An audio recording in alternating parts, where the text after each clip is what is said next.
مصافي الشهداء والرجل سلامة.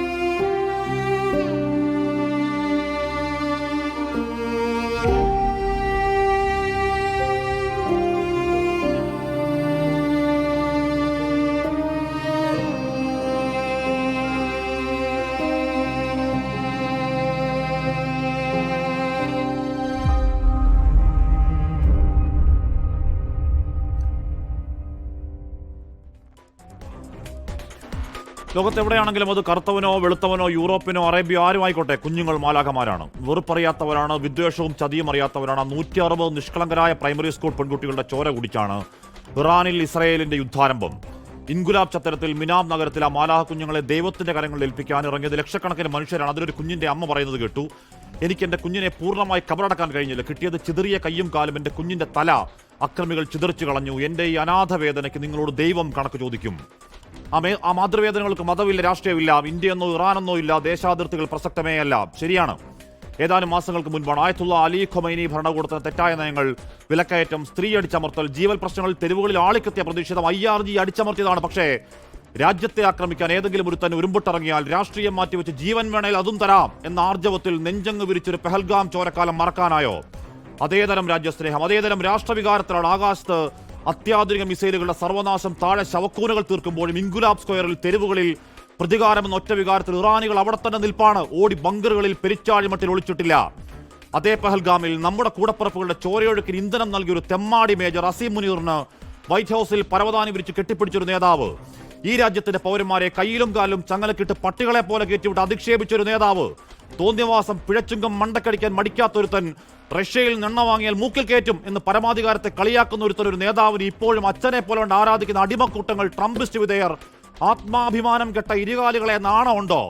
അന്ന് വിയറ്റ്നാമിൽ കണ്ടമട്ടിൽ രാജ്യത്തേക്ക് വരുന്ന ശവപ്പെട്ടികൾ, അമേരിക്കൻ സൈനികരുടെ ബോഡി ബാഗ്സ്, ഇപ്പോൾ ഇറങ്ങിപ്പുറപ്പെടൽ എന്തിന് എന്ന അമ്പരക്കലിൽ അമേരിക്കൻ കോൺഗ്രസിൽ തന്നെയുണ്ട് ആ സംശയം. ലക്ഷ്യം കൊടുങ്കാറ്റടക്കൽ, എപ്സ്റ്റീൻ മറക്കലാണ്. സംശയം ശരിയാണെങ്കിൽ പ്രായപൂർത്തിയാകാത്ത ചെറിയ പെൺകുട്ടികളെ ഓടിച്ചിട്ട് വേട്ടയാടി പീഡിപ്പിച്ച സാത്താൻ സേവക്കാർ, ചെകുത്താന്റെ മക്കളെ അളിഞ്ഞുനാറിയ മുഖം മറയ്ക്കാനാണ് ഈ അധിനിവേശമെങ്കിൽ വിളിക്കേണ്ടത് എപ്പിക് ഫ്യൂറി എന്നല്ല, ഓപ്പറേഷൻ എപ്സ്റ്റീൻ ഫ്യൂറി. പ്രിയ പ്രേക്ഷകർക്ക് എൻകൗണ്ടറിലേക്ക് സ്വാഗതം.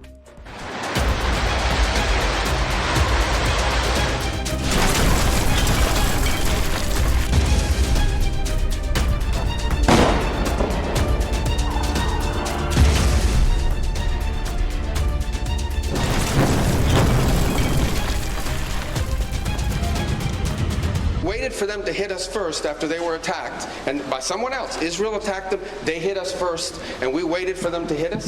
We would suffer more casualties and more deaths. We went proactively in a defensive way to prevent them from inflicting higher damage. Kerala ഡിന്നി, Shri PJ Vincent, brigadier doctor Mohan Pillai, doctor Mohan Varghese എന്നിവർ ചർച്ചയിൽ. ഞാൻ ആദ്യം CS ഡിന്നിലേക്ക് പോകും. ശ്രീ ഡിന്നി, ഇവിടെ American പൗരന്മാർക്കിടയിൽ നടത്തിയ സർവേയിൽ ബഹുഭൂരിപക്ഷം അമേരിക്കൻ പൗരന്മാരും ഈ യുദ്ധത്തെ അനുകൂലിക്കുന്നില്ല എന്നാണ് ലേറ്റസ്റ്റ് സർവേ. ഇന്നലെ മാർക്കോ റൂബിയോ പറയുന്നത് ഇസ്രായേൽ ഇറാനെ ആക്രമിച്ചാൽ, ഇറാൻ അമേരിക്കയെ ആക്രമിച്ചാൽ പ്രശ്നമാണ്, അതുകൊണ്ട് ഇറാനെ ആക്രമിച്ച ആ മേഖലയെ നാനാവിധമാക്കാൻ ഇറങ്ങിപ്പുറപ്പെട്ടു.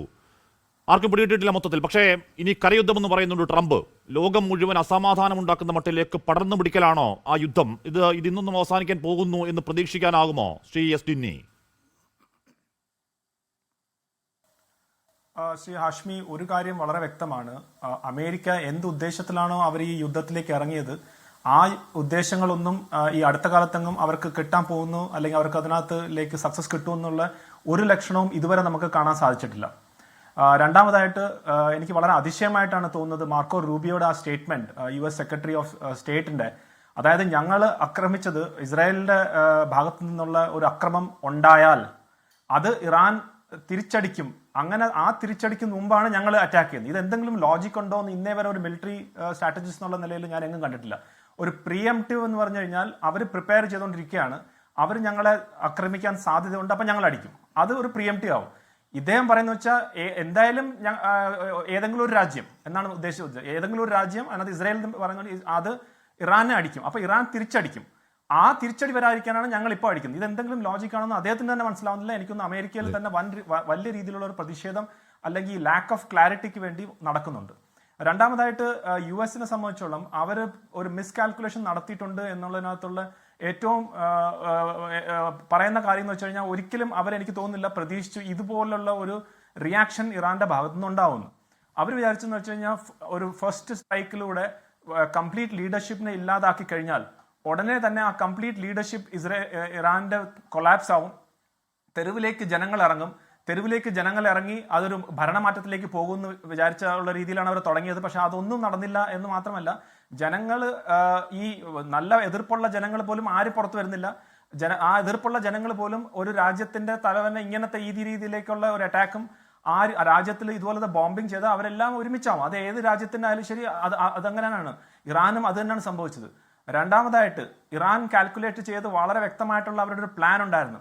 അതായിരുന്നു അവർ പറഞ്ഞ ഡീസെൻട്രലൈസ്ഡ് മൊസാക് ഡിഫൻസ്, DMD എന്ന് പറയുന്ന കാര്യം. അത് അവർക്ക് ഒരിക്കലും പ്രതീക്ഷിച്ചില്ല അമേരിക്ക. അതായത് 31 പ്രൊവിൻസിൽ 30 പ്രൊവിൻസും ഒരു തെഹ്റാൻ പ്രൊവിൻസ് എന്നുള്ള രീതിയിലും കാൽക്കുലേറ്റ് ചെയ്തിട്ട് 31 കമാൻഡേഴ്സിന് അവർ കൊടുത്തു. അതായത് അവർ അതിനുവേണ്ടിയുള്ള ആയുധം കൊടുത്തു, മിസൈൽസ് കൊടുത്തു, അവരുടെ കമാൻഡ് ആൻഡ് കൺട്രോളിലും കൊടുത്തു. അതായത് നിങ്ങൾക്ക് വേണമെങ്കിൽ എന്ത് വേണമെങ്കിൽ നിങ്ങൾ ഫയർ ചെയ്തോ, നിങ്ങൾക്ക് ഒരു രീതിയിലുള്ള ചോദ്യങ്ങളും ചോദിക്കേണ്ടതാണ്. ഇത് അമേരിക്ക ഒരിക്കലും എക്സ്പെക്ട് ചെയ്തില്ല. അത് വെച്ചിട്ട് എന്ത് വെച്ച് കഴിഞ്ഞാൽ GCC രാജ്യങ്ങളിൽ അവർ എക്കണോമിക് ആയിട്ടുള്ള ഒരു വാർഫെയർ തുടങ്ങി. എക്കണോമിക് വാർഫെയർ എന്ന് പറയുന്ന കാരണം ഈ ഇറാൻ ടാർഗറ്റ് ചെയ്തത് US-ന്റെ എയർബേസ് മാത്രമല്ല, GCC രാജ്യങ്ങളിലെ എണ്ണ കമ്പനികൾ, GCC രാജ്യങ്ങളിലെ ഹോട്ടൽസ്, ഷിപ്പിംഗ് ലൈൻസ്, ഇതെല്ലാം. കാരണം ഇങ്ങനെ ചെയ്താൽ മാത്രമേ US-ൽ പ്രഷർ വരത്തുള്ളൂ. ആൻഡ് ഓൾറെഡി പ്രഷർ വരുന്നത് നമുക്ക് കാണാൻ സാധിക്കുന്നുണ്ട്. അപ്പൊ അത്രയും കൃത്യമായിട്ടുള്ള ഒരു പ്ലാനിങ് ചെയ്തു. അബ്ബാസ് അറാഖ്ജി എന്ന് പറഞ്ഞ ഫോറിൻ മിനിസ്റ്റർ, അദ്ദേഹം ആ ട്വീറ്റിൽ പറയുകയാണ്, ഞങ്ങൾ 20 വർഷമായിട്ട് അമേരിക്ക ചെയ്ത കാര്യങ്ങൾ, തെറ്റുകൾ ചെയ്ത കാര്യങ്ങൾ കണ്ട് പഠിച്ചിട്ടാണ് ഞങ്ങൾ ഈ സ്ട്രാറ്റജി കൊണ്ടുവരുന്നതെന്ന്. അപ്പൊ ഇതുപോലെ ഇറാൻ തയ്യാറായിരുന്നു. പക്ഷെ അമേരിക്ക ഒരു ഈ പേഴ്സണാലിറ്റി ഓറിയന്റഡ് ആയിട്ട് വന്ന് അവരുടെ, ഞാൻ പറയുന്നില്ല അമേരിക്കയിൽ ബുദ്ധിയും അല്ലെങ്കിൽ സ്ട്രാറ്റജി ഇല്ലാത്ത ആളുകളല്ല, പക്ഷെ ഡൊണാൾഡ് ട്രംപ് എന്നുള്ള അദ്ദേഹത്തിന്റെ ആ പേഴ്സണാലിറ്റി ബേസിൽ ഇത്രയും വലിയ ഒരു അബദ്ധം അവർ കാണിക്കൂ എന്നുള്ള വലിയൊരു ചോദ്യചിഹ്നമുണ്ട്. കാരണം ഇപ്പം അവർക്ക് ഇന്ന് ലേറ്റസ്റ്റ് ആയിട്ട് വരുന്നത് അവർ പറയുന്നത് വെച്ചാൽ ഗൾഫിൽ നിന്ന് അമേരിക്കൻ സിറ്റിസൻസ് മാറിപ്പോണമെന്നാണ്. അപ്പൊ നോക്കൂ, ഇതൊന്നും നേരത്തെ ആലോചിക്കാതെ എടുത്ത ഒരു തീരുമാനത്തിന്റെ ഒരു ലേറ്റസ്റ്റ് ഉദാഹരണമാണ്. ഗൾഫിൽ നിന്ന് അമേരിക്കൻ സിറ്റിസൻസ് എത്രയും പെട്ടെന്ന് പോകണമെന്ന് അവർ തന്നെ പറയുകയാണെങ്കിൽ അവർ എത്രമാത്രം മിസ്കാൽക്കുലേറ്റ് ചെയ്തു എന്നുള്ളതിന്റെ കാര്യമാണ്. ഈ യുദ്ധം ഇനി എങ്ങോട്ട് പോകും എന്നുള്ളത് എനിക്ക് തോന്നുന്നു അമേരിക്കക്ക് തന്നെ ഒരു ധാരണയില്ല. അവർ ഇനി എത്രയും പെട്ടെന്ന് ഇതിൽ നിന്ന് ഒരു എക്സിറ്റ് സ്ട്രാറ്റജി ആയിരിക്കും അവർ നോക്കുന്നത്. 4 ആഴ്ച 5 ആഴ്ചയൊക്കെ പോയിക്കഴിഞ്ഞാൽ അമേരിക്കയിലുള്ള ഇപ്പോഴത്തെ പ്രതിഷേധത്തിന്റെ അപ്പുറം പ്രതിഷേധം വരും. ഓൾറെഡി ഡൊണാൾഡ് ട്രംപിന്റെ മേക്ക് അമേരിക്ക ഗ്രേറ്റ് അഗെയിൻ എന്നുള്ള അവരുടെ വോട്ട് ബാങ്കിൽ നിന്ന് തന്നെ ധാരാളം എതിർപ്പുകൾ വരുന്നു. ഇപ്പോൾ 6 സോൾജേഴ്സ് ആണ് US-ന്റെ നഷ്ടപ്പെട്ടത്. പക്ഷേ ഇനി വരും ദിവസങ്ങളിൽ അത് കൂടുകയാണെങ്കിൽ തീർച്ചയായിട്ടും അമേരിക്കയിൽ വലിയ പ്രതിഷേധം വരും. കാരണം വ്യക്തമായിട്ടുള്ള കാരണമോ വ്യക്തമായിട്ടുള്ള ഒരു ഒബ്ജക്റ്റീവ്സോ വ്യക്തമായിട്ടുള്ള സ്ട്രാറ്റജി ഇല്ലാതാണ് പോകുന്നതെന്ന ഇതുവരെയുള്ള അമേരിക്കയുടെ എല്ലാ കാര്യങ്ങളും. ഡെഫിനറ്റ്ലി ഇറാന്റെ ഉള്ളിൽ നഷ്ടങ്ങൾ ഉണ്ടായിട്ടുണ്ട്. ഇത്രയും ബോംബുകൾ വീഴുമ്പം അവിടെ നഷ്ടങ്ങൾ ഉണ്ടായിട്ടുണ്ട്. പക്ഷേ അവർ വിചാരിച്ചതിന് അപ്പുറം ഇറാൻ ഒരു പിടിച്ചു നിർത്തി ഒരു തിരിച്ചടി നൽകുന്നുണ്ടെന്നത് യാതൊരു സംശയമില്ല. ഓക്കെ സാർ, ഞാൻ അങ്ങനെ കേൾക്കാം. ബ്രിഗേഡിയർ ശ്രീ മോഹൻ പിള്ളയിലേക്ക് വരുന്നതിന് മുമ്പ് ഒരു ഹിന്ദി ചാനലിൽ ചർച്ചയിൽ മേജർ ജനറൽ GD ബക്ഷി പറയുന്നു കേൾക്കാം. याद होगा वर्ल्ड वॉर 2 में जब उनको न्यूक्लियर बॉम्ब्स जापान पे डालने थे, उन्होंने टोक्यो में नहीं डाले. भाई किसी से तो बातचीत करनी है. नागासाकी और हिरोशिमा में डाले थे. यहां बेवकूफों को मिला, हाँ सारी उनकी लीडरशिप खोमैनी के घर में है, वहां पे ऑफिस में आई हुई है, सबको मार डालो. उनके ऑर्डर बड़े क्लियर थे. अगर सारी टॉप लीडरशिप मारी जाती है, जो जहां है, जो आपको लास्ट आदेश दिए हुए थे, ठोके जाओ. अब ये नहीं रुकेंगे साहब. IRGC एक करके जो टारगेट जिसको दिख रही है ठोकेगा. ठीक है साहब. और स्ट्रेट्स ऑफ हॉर्मुज वैसे ईरान ने बंद नहीं करनी थी, क्योंकि ज्यादातर तेल वहां से जाता था. लेकिन अब स्ट्रेट ऑफ हॉर्मुज में IRGC के पगलाए हुए कमांडर वो लोग 3 टैंकर जला दिए हैं. एब्राहम लिंकन डर के भागा है. ठीक है साहब. ये पागलपना आपने अनलीश किया है दुनिया के ऊपर. बेवकूफ चटक चार्ली मैं उसका हिंदी शब्द नहीं इस्तेमाल करना चाहता. മോഹൻപിള്ള, ഇവിടെ ഈ ജനറൽ GD ബക്ഷി എപ്പോഴും കേന്ദ്ര സർക്കാർ നിലപാടിനോടും ഒരുപക്ഷെ എനിക്ക് തോന്നുന്നു എപ്പോഴും ഒരു പ്രോ BJP നിലപാടിനൊപ്പം നിൽക്കുന്ന ഒരാൾ കൂടിയാണ്. അർണബ് ഗോസ്വാമിയുടെ ചർച്ചകളിൽ സ്ഥിരം ഉണ്ടായിരുന്ന ആളാണ്, ഇപ്പോഴും ഉള്ള ആളുമാണ്. ഇപ്പോൾ കേന്ദ്ര സർക്കാരിന് ഈ വിഷയത്തിൽ ഒരു ധാർമ്മിക നിലപാടിൽ ക്ലാരിറ്റി കുറവുണ്ട് എന്ന് രാഹുൽ ഗാന്ധി പറഞ്ഞാലും ജനറൽ GD ബക്ഷിക്ക് അതില്ല. അദ്ദേഹം പറഞ്ഞത് ശുദ്ധമായ ഭ്രാന്താണെന്നാണ്. IRGC അമേരിക്ക എന്നാൽ ആർക്കും വ്യാജം നിയന്ത്രിക്കാൻ കഴിയില്ലെന്നാണ്. വർഷങ്ങൾ നീണ്ടു നിൽക്കാനിടയുള്ള ലക്ഷക്കണക്കിന് ഇറാൻ ഇസ്രായേൽ മനുഷ്യരുടെ ചോരക്കുരുതിക്ക് കാരണമായേക്കാവുന്ന ഒരു നീണ്ട യുദ്ധത്തിന്റെ തുടക്ക ദിവസങ്ങളിലാണോ ദൗർഭാഗ്യവശാൽ നമ്മൾ, ശ്രീ മോഹനപിള്ള? തീർച്ചയായിട്ടും നമ്മൾ കഴിഞ്ഞ ദിവസങ്ങളിൽ ഡിസ്കസ് ചെയ്ത ഏതാണ്ട് അതേ ഒരു സ്ട്രാറ്റജി ജനറൽ ബക്ഷിയുടെ വായിൽ നിന്ന് ഇപ്പോൾ നമ്മൾ കേൾക്കുന്നു എന്നുള്ളത് കറക്റ്റാണ്. ഓഫ് കോഴ്സ് ഇന്ത്യൻ ഗവൺമെന്റ് ഇപ്പോൾ എടുത്തിരിക്കുന്ന ഒരു സ്റ്റാൻഡ് ഓൾമോസ്റ്റ് എല്ലാവർക്കും ഒരു ആക്സെപ്റ്റബിൾ ആയിട്ടുള്ള ഒരു സ്റ്റാൻഡാണ് ഇപ്പോൾ എടുക്കേണ്ടി വന്നു, അത് എടുത്തു എന്ന് നമുക്ക് പറയേണ്ടി വരും. പിന്നെ ജനറൽ ബക്ഷി എത്രയോ സ്പഷ്ടമായിട്ട് അത് വ്യക്തമാക്കിയിരിക്കുന്നു. കാരണം കമാൻഡർ നഷ്ടപ്പെട്ട GRCC ഇറാഖിലെ ഇൻഫൻട്രി സോൾജിയേഴ്സ് അവരെ ഇടവും വലവും നോക്കാതെ കിട്ടുന്ന ടാർഗറ്റിനെ എല്ലാം അടിക്കും. അവരെ സംബന്ധിച്ചിടത്തോളം വേറെ ഒന്നും നോക്കാനില്ല. അവർക്ക് കമാൻഡർ നഷ്ടപ്പെട്ടു, പക്ഷേ എക്സിസ്റ്റിംഗ് ആയിട്ടുള്ള അവരുടെ കയ്യിലുള്ള വെപ്പൺ എടുത്ത് മാക്സിമം ലെഫ്റ്റ് റൈറ്റ് ടാർഗറ്റ്, അതായത് ഇറാന്റെ എനിമി ടാർഗറ്റ് എന്ന് പറഞ്ഞു കഴിഞ്ഞാൽ ഇറാന്റെ എനിമി ടാർഗറ്റ് ഇസ്രായേൽ അല്ലെങ്കിൽ US കൺട്രോൾഡ് അവരെവിടെ നങ്കൂരമടിച്ചിട്ടുണ്ടോ, അവരുമായിട്ട് ലിങ്ക് ആയിട്ടുള്ള എസ്റ്റാബ്ലിഷ്മെന്റ് എന്തുണ്ടോ അവിടെ എല്ലാം അവര് അന്ധാധൂൻ ടാർഗറ്റ് ഇത് ചെയ്തിരിക്കുകയാണ്. ഇതിനകത്ത് ഹാഷ്മി നോക്കേണ്ട കാര്യം എന്ന് ചോദിച്ചു കഴിഞ്ഞാൽ എല്ലാവർക്കും അറിയാം ഇറാന്റെ കയ്യിലുള്ളത് ഷോർട്ട് റേഞ്ച് മിസൈൽസും ലോങ് റേഞ്ച് ICBM ഫത്തേ മിസൈൽസുമാണ്. ഇവരെ നേരിടാനായിട്ട് ഒരു ബേസിക് ആയിട്ട് ഒരു യുദ്ധതന്ത്രമുണ്ട്. നമുക്ക് പീരങ്കി അടിക്കുമ്പോൾ പീരങ്കിക്ക് തിരിച്ചടിക്കുക, അല്ല എന്നുണ്ടെങ്കിൽ ഒരു ന്യൂക്ലിയർ ഡ്രോൺ അറ്റാക്ക് ആണെങ്കിൽ തിരിച്ച് drone attack. This is what generally principle of വാർ എന്നുള്ള രീതിയിൽ യുദ്ധത്തിന്റെ നീതി പോയിക്കൊണ്ടിരിക്കുന്നതാണ്. നേരെ മറിച്ച് ഇറാൻ അറ്റാക്ക് ചെയ്യുന്ന missile, everybody knows that they got only missile launches only. Missile കൊണ്ട് മാത്രമാണ് അവർ പിടിച്ചു നിൽക്കുന്നത്. അവരുടെ ബാക്കിയുള്ള ഏരിയ എല്ലാം ഓൾമോസ്റ്റ് വീക്കാണെന്ന് നമുക്ക് പറയേണ്ടി വരും. അപ്പോൾ നേരെ മറിച്ച് അമേരിക്കയുടെ ഈ റീസെന്റ് ആയിട്ടുള്ള കാര്യം കണ്ടോ, ഏറ്റവും ലേറ്റസ്റ്റ് ആയിട്ടുള്ള വെപ്പണറി, ദ മോസ്റ്റ് പവർഫുൾ എക്യുപ്മെന്റ് അവർ ഇവിടെ കൊണ്ടുവന്നിരിക്കുകയാണ്. എന്തിന്? ഈ മിസൈലിനെ നേരിടാൻ. അവരുടെ ആ ഒരു പാപ്പരത്വം ഒന്ന് കാണണം. കാര്യം ആകപ്പാടെ എങ്ങനെയും ഈ ഇറാനെ അടിച്ചു ഒതുക്കുക എന്നുള്ള ഒരൊറ്റ ഉദ്ദേശത്തോടെയാണ് ഇത് വന്നിരിക്കുന്നത്. ഫോർ എക്സാമ്പിൾ ബോംബേഴ്സ് വന്നിരിക്കുന്നത് കണ്ടില്ലേ? അതുപോലെ B2, F-15 അല്ലെങ്കിൽ 32, 22 ഇതിന്റെ ഒന്നും യാതൊരുവിധ ആവശ്യവുമില്ലാതെ നേരെ മറിച്ച് മാക്സിമം ഫയർ പവർ നമ്മൾ ആ രീതിയിലാണ് ഇത് തുലനം ചെയ്യേണ്ടത്. എന്നിട്ടും ജനറൽ ബക്ഷി പറഞ്ഞതുപോലെ ഇറാന്റെ സോൾജിയേഴ്സ് എത്രയും എഫക്റ്റീവായിട്ട് അത്രയും ബ്യൂട്ടിഫുൾ ആയിട്ട്, അതായത് ബ്യൂട്ടി എന്ന് ഞാൻ പറഞ്ഞത് ഒരു ബാറ്റിൽ ഫീൽഡിൽ കമാൻഡർ നഷ്ടപ്പെട്ടു അല്ലെങ്കിൽ സുപ്രീം കമാൻഡർ നഷ്ടപ്പെട്ടു എന്നിരുന്നാലും the normal way of transition ആണ് നടന്നത്. The normal way of transition, അടുത്തയാൾ ടേക്ക് ഓവർ ചെയ്യുന്നു, അവിടെ ആ യുദ്ധത്തിന്റെ ഗതിയിൽ യാതൊരു മാറ്റവുമില്ലാതെ അതും കംപ്ലീറ്റ് നാഷണലിസം, അതായത് ആ ഒരു ഇറാൻ ജനത ഒന്നാണെന്നുള്ള രീതിയിൽ അവിടെ ഒരു സ്പ്ലിറ്റും ഈ യുദ്ധത്തിന്റെ ഇടയ്ക്ക് നമ്മൾ കണ്ടിട്ടില്ല. ആ ഒരു രീതിയിൽ വളരെ ബ്യൂട്ടിഫുൾ, വളരെ എഫക്റ്റീവായിട്ട് മുന്നോട്ട് പോകുമ്പോഴാണ് മറ്റുള്ള രാജ്യങ്ങൾ എല്ലാം അല്പം അമ്പരക്കുന്നത്. ഞാൻ ഒരിക്കലും പറയില്ല ഇറാൻ ഫൈനൽ എയർ സുപ്പീരിയോറിറ്റി ഉണ്ട്, ബട്ട് സൂയിസൈഡൽ അറ്റംപ്റ്റ് ആയിരിക്കും ആരുടെ US-ന്റെയും ഇസ്രയേലിന്റെയും കരയുദ്ധം തുടങ്ങിയാൽ. അതായത് മിസൈൽ ഹൗസസ് ആണ് അവിടുത്തെ ടോപ്പോഗ്രഫി അറിയാമല്ലോ, അതായത് മൗണ്ടൻസ്, അതുപോലെ ഹൈഡ് ഔട്ട്സ്, അതുപോലെ കേവുകളെ 3000 സ്ക്വയർ കിലോമീറ്ററോളം വിന്യസിച്ചിരിക്കുന്ന സീഷോറാണുള്ളത്. അപ്പൊ അവിടെ എത്രയോ ടാങ്കുകൾ സുപ്പീരിയോറിറ്റി ഉണ്ട്.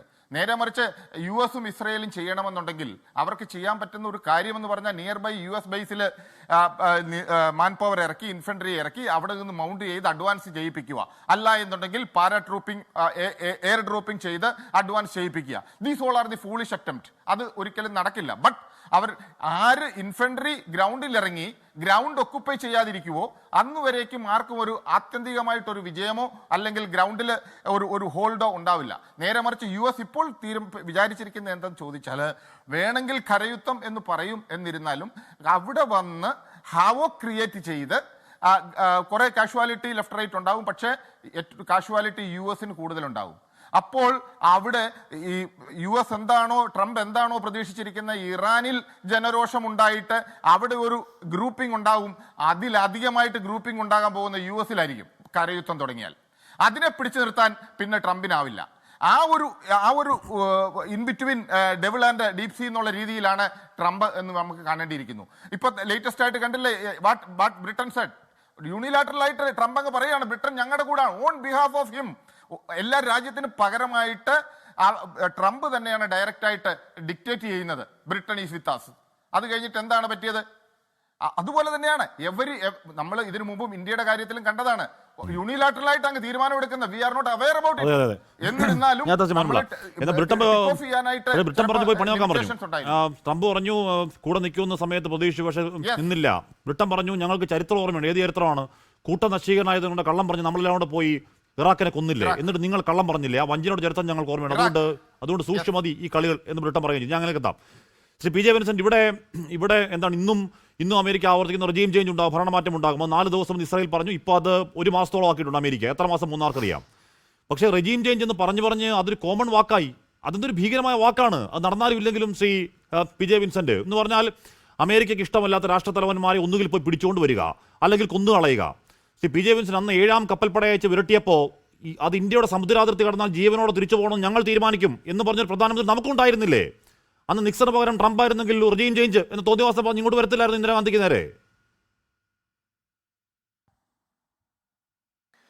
ഈ റഷ്യൻ ചേഞ്ച് എന്ന് പറയുന്നത് ഏകപക്ഷീയമായി ഒരു വൻശക്തി രാഷ്ട്രം നടപ്പാക്കേണ്ടുന്ന ഒന്നല്ല. ഇറാനിലെ പ്രശ്നങ്ങൾ ആ രാജ്യം കൈകാര്യം ചെയ്യട്ടെ. അമേരിക്കയെ സംബന്ധിച്ചിടത്തോളം ഇപ്പോൾ ഏക സൂപ്പർ പവർ എന്ന നിലയ്ക്ക് അവർ ഉദ്ദേശിക്കുന്ന തരത്തിലുള്ള കാര്യങ്ങൾ ലോകത്തെല്ലായിടത്തും നടത്തിയെടുക്കുക എന്നുള്ളത് ട്രംപിൻ്റെ മാത്രം പ്രശ്നമാണ്. അത് അമേരിക്കയുടെ പോലും പ്രശ്നമല്ല. കാരണം വെളിവും വെള്ളിയാഴ്ചയും സുബോധവുമുള്ള ഒത്തിരി പ്രസിഡന്റുമാർ അമേരിക്കയ്ക്കുണ്ടായിരുന്നു. അതിൽ പ്രഗത്ഭനായ ആളാണ് ബരാക് ഒബാമ. 2013 മുതൽ 15 വരെ ഇറാൻ പ്രശ്നത്തിന് അദ്ദേഹം ശാസ്ത്രീയമായ പരിഹാരമുണ്ടായി. അങ്ങനെയാണല്ലോ P5+1 കരാർ ഉണ്ടാവുന്നത്.